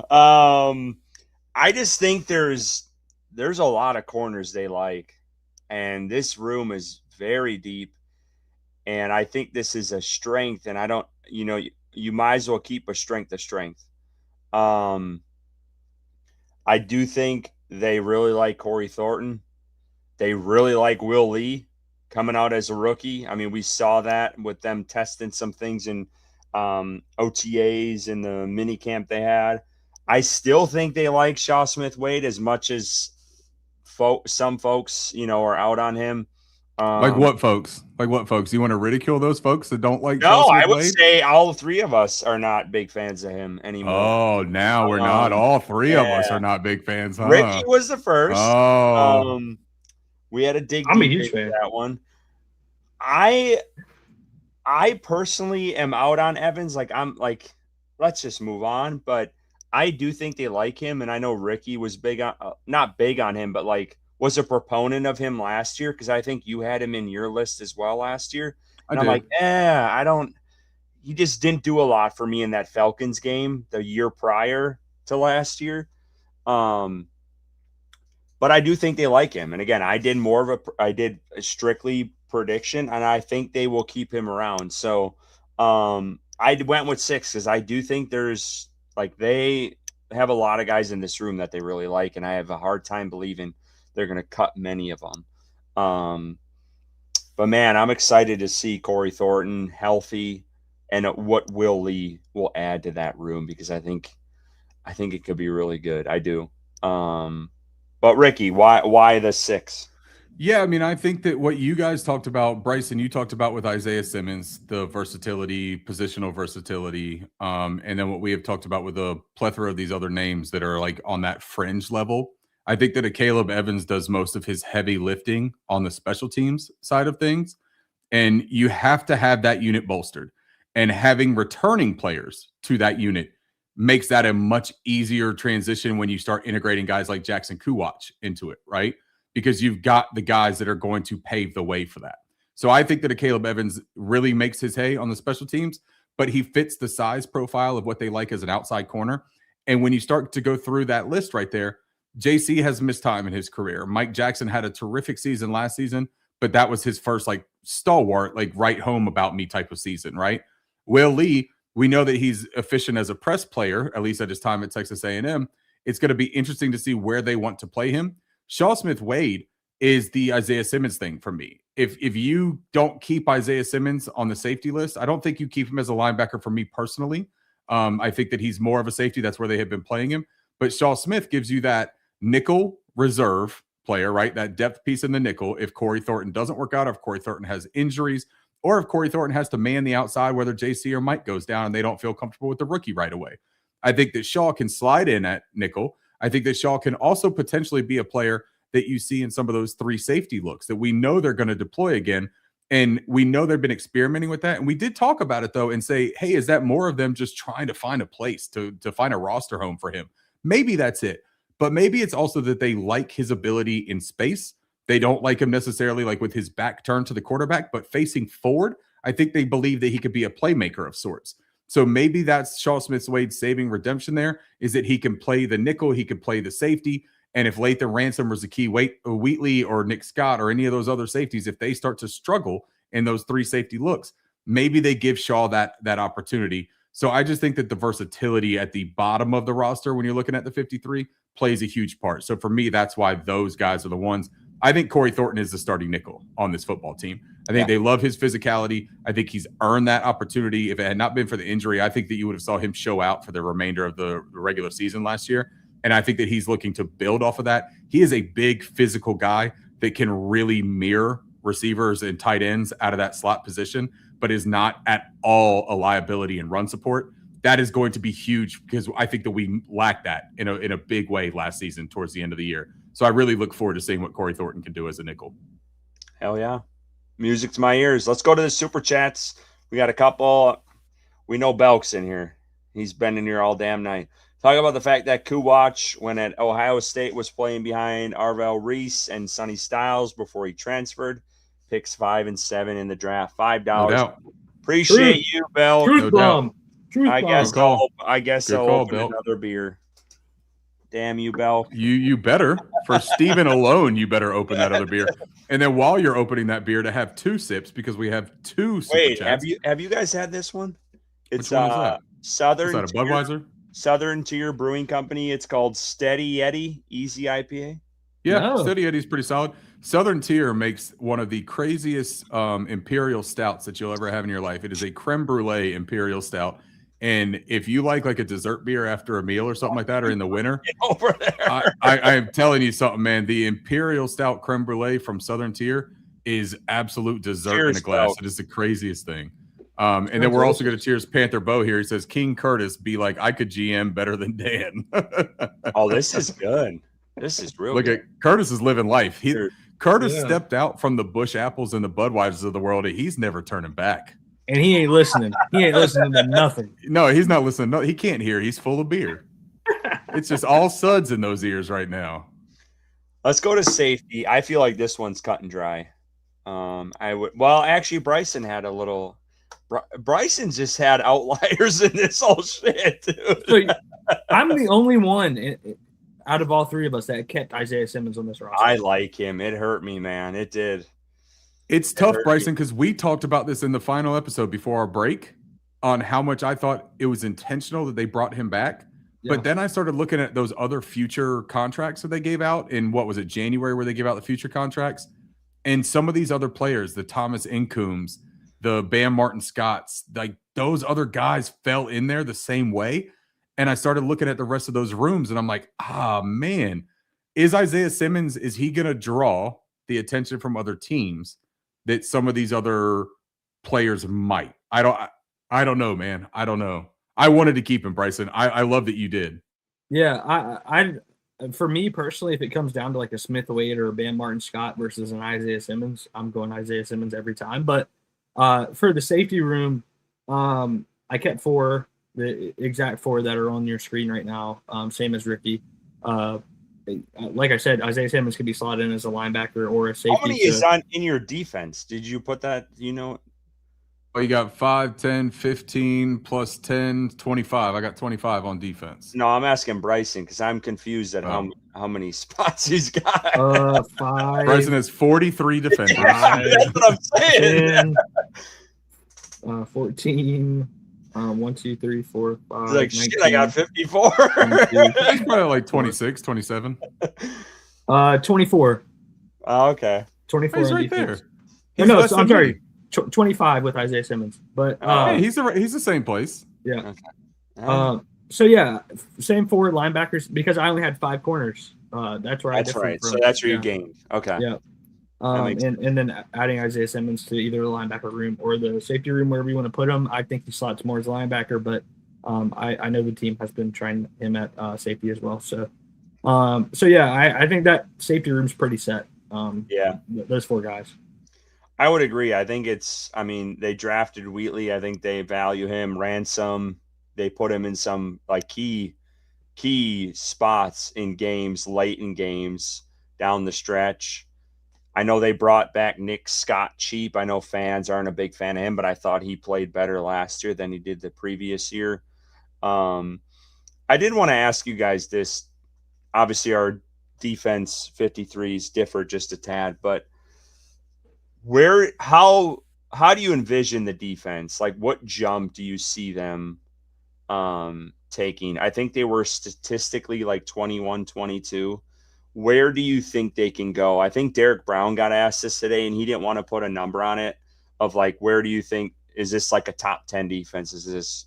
Where do you guys see this defense going with the additions of Lee Hunter in the draft? You have Jalen Phillips, Devin Lloyd.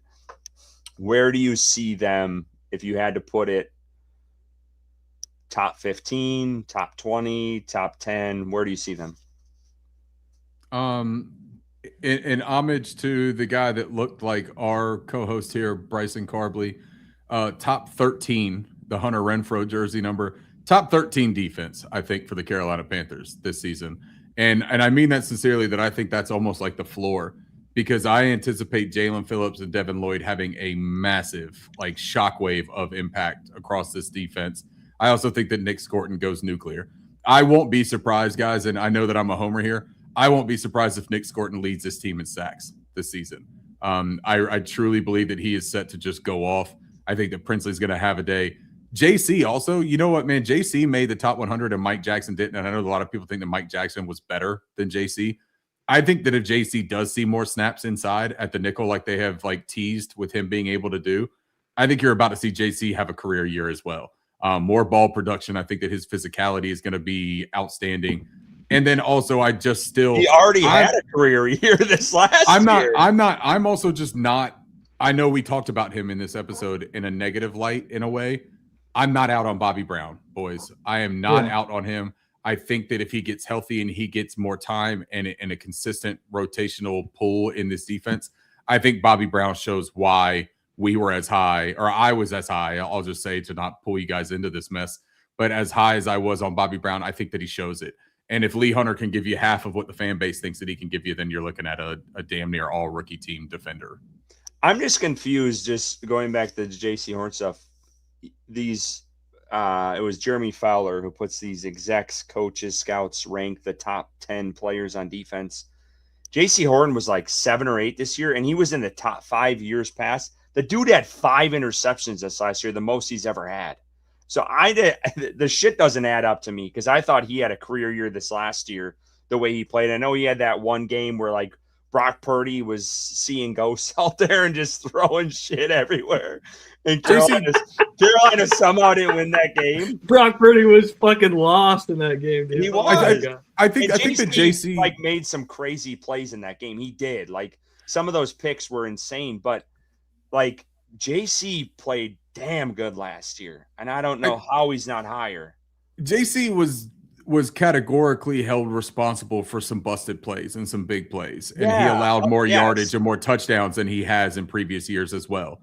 He also, I think that the grabbiness, the physicality of JC Horn will shy away for some executives and evaluators. He made up with that stuff with the for sure, but I think does get that one thing that JC will always have is that comparison with Pat Surtain the second, because they were both taken in that same draft. And when you look at Pat is literally like the prototype of the modern corner. And so I think that sometimes when that comparison starts to begin, you start to like almost like break down JC on this like molecular level that doesn't need to be done, because JC, what he brings to this defense is a rare ability to not only create ball production, but to shut down a side of the field, to play zone defense at a high level, and to play terrific run support. I just think that maybe some of the big plays are what scared some people away, because I do think that JC gave up a handful of plays that were out of the norm for him. And that's why I think he could have a career year. Yeah. And that penalty, and that was versus the Rams, right? That's right. Yeah. Everyone on Main Street heard Bryson after that game was JC. All right, guys, let's go to special teams quick. Same. Everyone's the same here. I mean, I think Carolina, I know last year it was like, well, Sam Martin's very similar to, God, his name is escaping me. Come on, help me out. Rams punter before Carolina. Oh God, what was his name? I'm God. blanking on it too. the big fellow with the muscles, the biceps guy. Yeah, The modern day Todd Sauerbrunn. Come on, Chad, help us out. Johnny Hecker. Hecker. Johnny Yep. He was a Hecker of a Matt punter. Martin, man, he had a hell of a season last He year. did. Ryan Fitzgerald, rookie, had some really big kicks, some couple game winners. So I'm excited to see what he builds off of that. I know I tweeted one of his videos out he had recently where he bombed one the other day on Instagram. And I get it, it's not games yet, but it's exciting to see in JJ Jansen, the GOAT at long snapper. You coming, bro? But yeah, no, special teams, we're through that. Guys, I do want to end on something. We'll get to this super chat, but I wanted to ask you guys this before we get into or before we end it. Here's the super chat. Belk again. I agree, Curtis. The shit doesn't add up to me. What the fuck JC is like that when he's available. By the way, fuck Olave, carry on. Cheers. Cheers Amen to to that. Cheers to that. I feel like Steven is like just pretty much paving the way to be a guest on one of our next episodes this season. Oh yeah. You know, like we're just gonna have Come to on, bring Belk, him up. come on. Yeah, we're just gonna have to bring him up. That's great insight tonight, Steven. Guys, I want to ask you this because I tweeted this out this morning. I was doing a little walk around the neighborhood, and this popped up, and I'm like, I'm tweeting this out. Preseason under Dave Canales. So let's end on this. His first season, rarely played the starters. It was a slow start. We all bitched about it. Some said, well, it's preseason. It's not a big deal. And they had a slow start. It was atrocious. We know what they did. 5 wins or whatever it was that first year.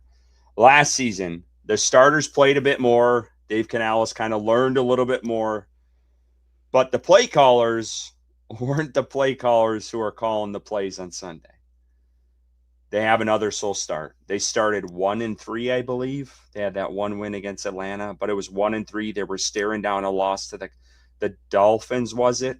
Maybe it was 1-2. They were staring down a loss to the Dolphins.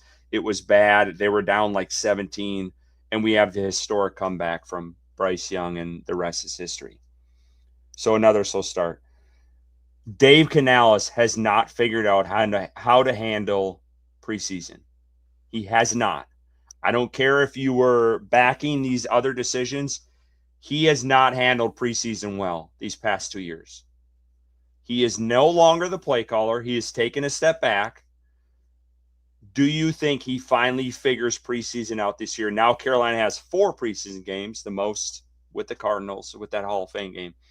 Do you think Dave Canales gets it right with preseason, or do you agree and he has handled this all right, which I don't think you guys do, but where are we at with Dave Canales in preseason? Because it feels like this dude just can't figure it out. Yeah, I'll jump in first because I got to eat some crow because I've been a proponent of not starting starters in preseason games, and I just like my history, like what I believe in is that the risk of injury is just not worth it. But from what Curtis had mentioned, what I've seen for the past 2 years is a team that doesn't look prepared week 1 or week 2 or week 3, a team that looks like they're stuck in mud and they're trying to get things going. And we can't have that as a team that needs to win games that we need to win. And whether that be versus a top tier team like the Rams in the playoffs or early in the season versus a lower tier team, this team needs to hit the ground running. And so I've always been like a keep the starters out. Let's, week 1 is week 1. Let's roll with it. But at this point, I'm on board. I think Curtis has always been more of the let's get the starters in at least for a couple of drives and see what they do in the preseason. And I'm there. And so I hope that Canales has figured that out as well and has moved off of the same sentiment that I've had in the past. I think he's made some progressions forward in that aspect. Curtis mentioned it, but I would like to see some starters for sustained periods of time. I don't know with the new setup, like if it's preseason game 2 or preseason game 1 that the starters see the most drives or the most attempts to, play in a preseason game. But whatever the case may be, they do need to get some reps in. They need to have that threat of someone potentially hitting them and hopefully, making plays out there on the field. So I'm all on board of the Curtis hype train of playing starters in the preseason, getting them.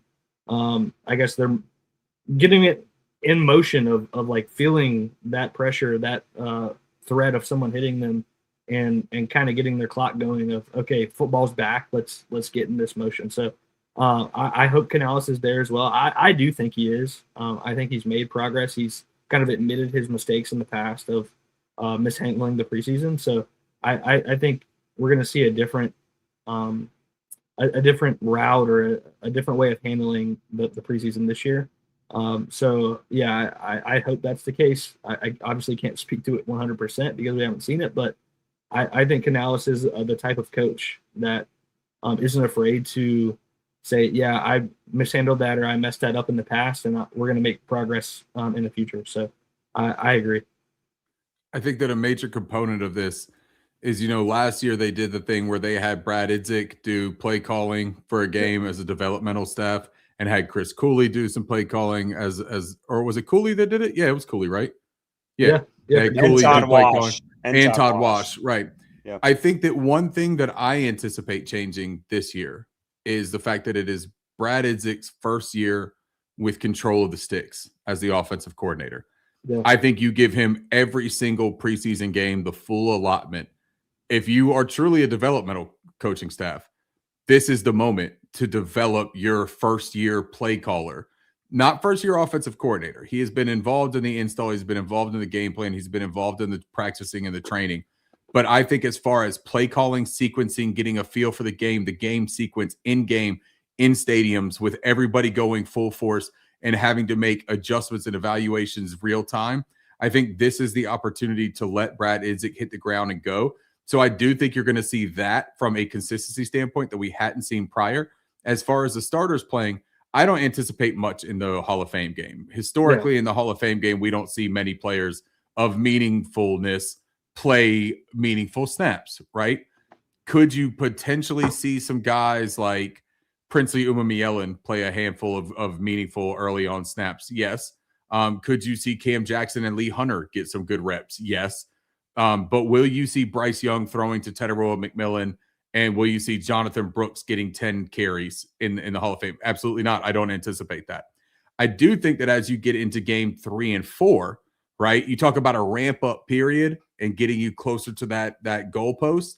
I think that's when you start to see a little bit more of the active game plan and active players getting involved more, because you nailed it, Bryson. This is a situation where they have not taken opportunities and seized them in the preseason.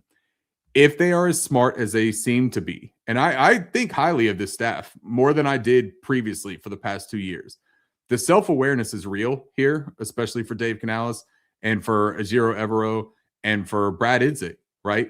I think that they will take this seriously. I think that they will get some quality, meaningful reps and drives in, but I still don't anticipate this being like a starters play every single first half of every single game.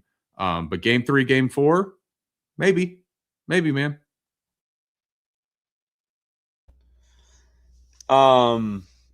Canales needs to figure this the fuck out this year.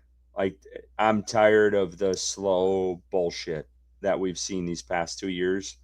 And I don't have a ton of faith like y'all. Like, I'm actually worried that he's not going to let Brad like take the reins on this preseason. And I think he still will give, like, there will be some developmental shit in there. I really believe that. Is it going to have like Mike Bercovici? I don't know, Ricky. I didn't think he was going to do the last 2 years the way he Curtis has gotten so mad at me. I don't know, like, Ricky. Like, it's crazy to me. Hop off, Ricky. That was like Christmas Vacation. Why is the carpet so wet, Todd? I don't know, Margot. But it's like the first year I was like, okay, he's the rookie. Like, he's a rookie head coach. He's still figuring it out. And then he found a way to like flub it up. Like, it made no sense the way he did this past season. So I really question the way he's handled that. Carolina, his first season, they started off 1-3. And I mean, they lost a ton of other games early on too. And they also went 1-3 to start this past season. So like they're almost on like the Cincinnati Bengals trajectory of they are terrible that first month. It's crazy. So I hope with him taking a step back, I agree with Ricky. Idzik better be calling every single damn play in preseason, and there better be starters in there a couple games. And I know there was concern today with folks where they're worried about injuries and such with whatever has transpired so far. But these guys need reps with Idzik. The guy has not called snaps or play calls in the NFL. Like, he needs the reps and the communication, getting the play in on time, making sure Bryce gets the line on time. Like, we all know that has been a major issue under Canales. Bryce getting the line with 10 seconds left. Like, Bryce needs to be getting the line with 15 at least so he can diagnose what the defense is doing, figure out, and let's move on, and pre-snap and all that. And we saw that improved, I feel like, this past season a little bit under Canales, but it was still an issue early on. Like, that stuff needs to be figured out. And people always, there's a select few on Twitter who are like, this is not a big deal, it's preseason. Bullshit. They have sucked ass the first month of the season, back-to-back seasons. They've been terrible. This is a bigger deal than people think. Can we touch? I'm sorry, Curtis. I thought you were done. I didn't realize I am done. I just fucking you were still angry. I'm sorry. I can't really tell. Can we touch JD's comment here real quick though? So it says you want to risk injury for whatever. So I can understand the sentiment from like a holistic bird's eye view type of thing about risking injury. Yeah, but you can be safe about there's things you can do. Like, every team is playing their starters. Like, that's the point. Hold on, that first year, Carolina, their first year under a new head coach, first time with Bryce Young. Bryce Young played like 2 series.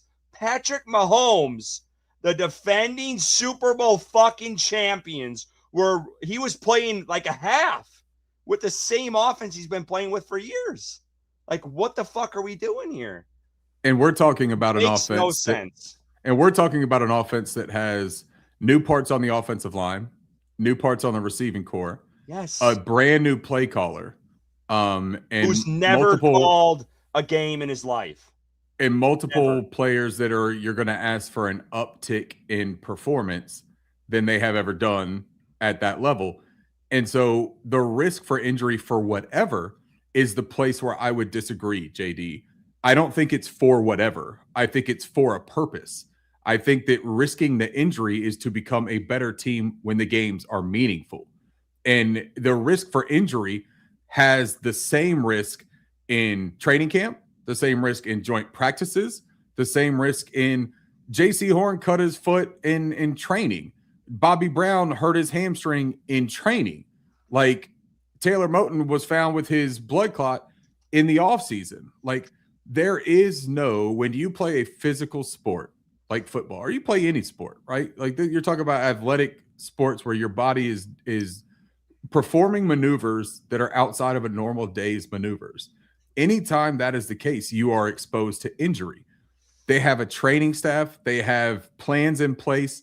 All of these things are part of the job that you have accepted.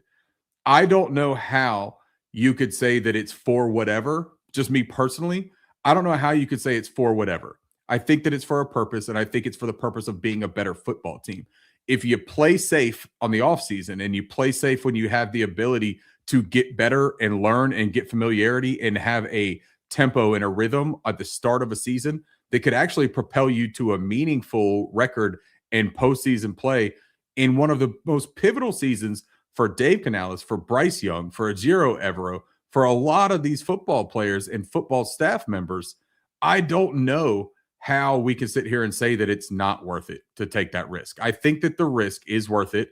I do think that they value the joint practices way more than they value the preseason, but they have also learned that the preseason is not a negligible attendance optional type of deal anymore. And so I'm excited to see if they implement what they've learned from that. Bryson, I would just love for you to try to put a sentence together to see if you could do it right now.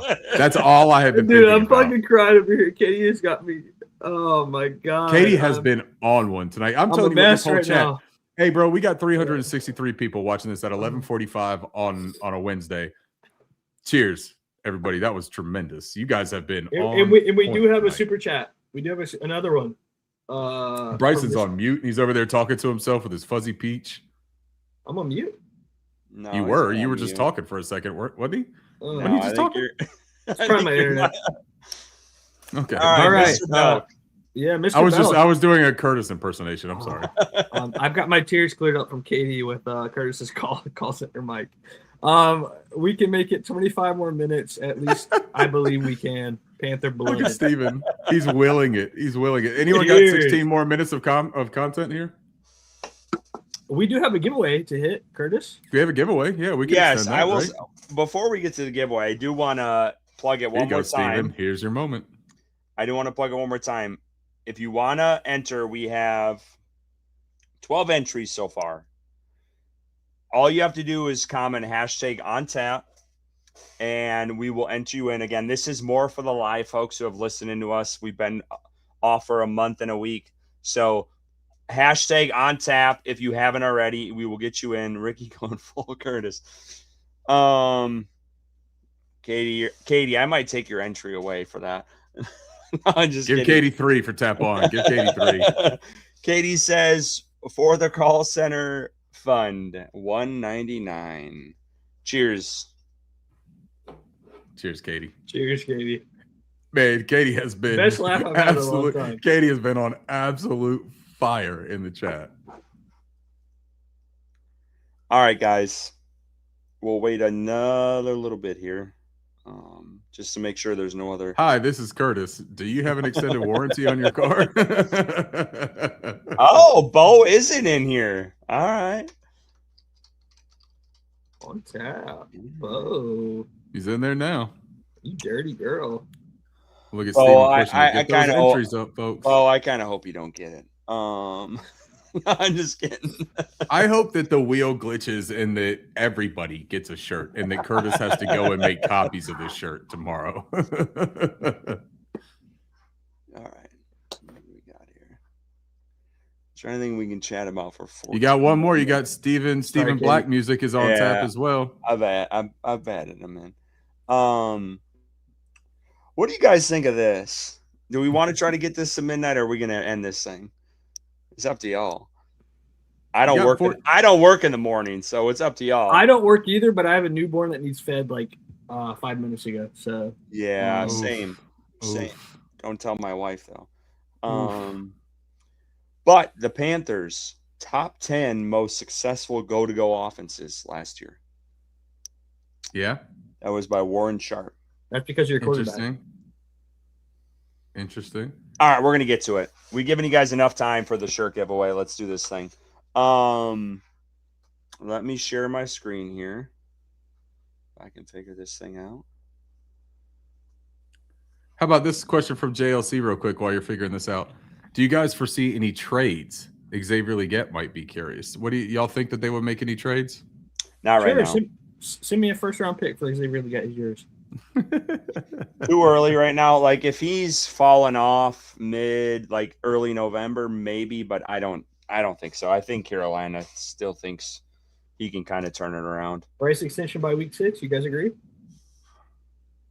Oh, that would mean a heck of a 5-week start, wouldn't it? I think it'll be after the season. I think it's after the season too. I really do. OPM is willing some good fortune to himself. He says OPM will win a raffle on here sometime this year. OPM, man, poor guy's been in on almost every single giveaway we've done and been in here from day one, and he just can't get his name called. All right. Wait, do I have? I don't know. Is OPM in there? No, hold on. Hold on. OPM, we might have just figured out why you don't win. Curtis. Yeah, OPM, you ain't winning shit because Curtis ain't putting you in.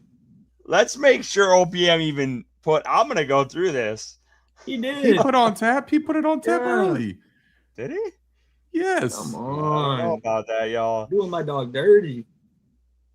Oh, look at Belk, man of the people. I won't blame you for falling short 10 minutes or so. I did lead through falling short in Super Bowl 50. I got thick skin. LOL close. Hey, Belk, if it makes you feel any better, we just ran a 2-hour and 45-minute marathon episode on our first night back on a Wednesday. So we All tried right. our absolute best.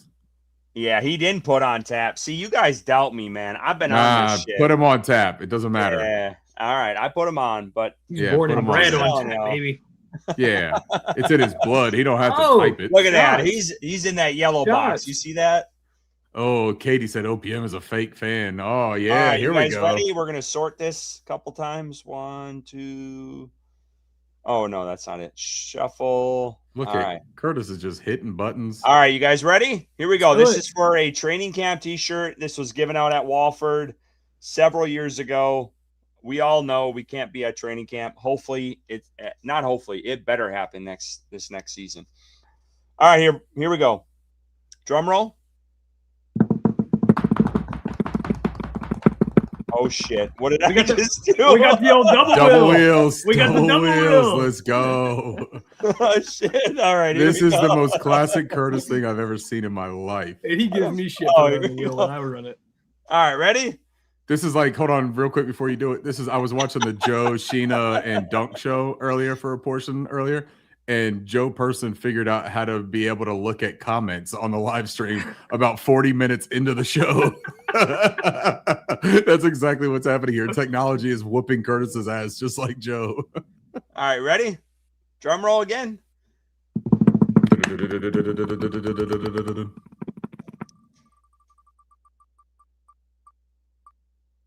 Katie. Oh, no Oh, way. wow. Wow. Katie got it. All right. I will send you're close. I mean, we're in the same county here, so that'll be cheap. That's good. And Oh, look deliver at it. Katie. Hold on. Look at Katie. Send it to my friend OPM. Oh, Katie. There it is, right there. That is sweet. There it is, thank you, right there. Katie. Hey, Thank you. Belk, shoot me a DM. I'm gonna send you a bow body koozie as well. So shoot me a DM, man.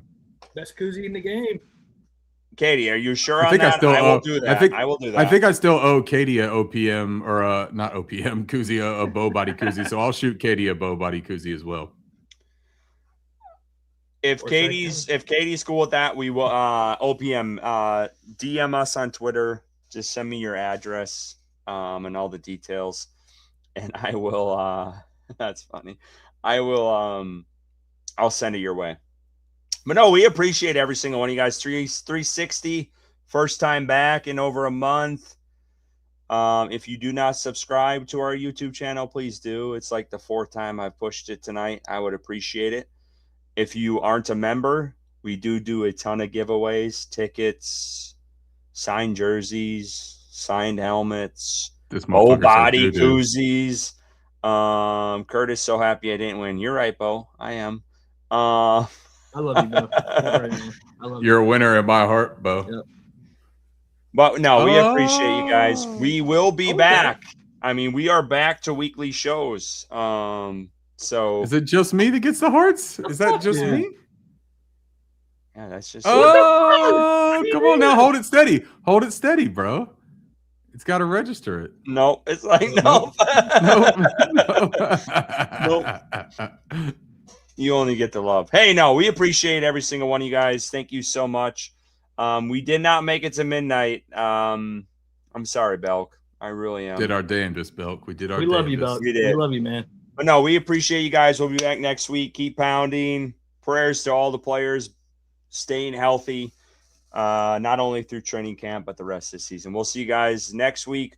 And as always, keep pounding.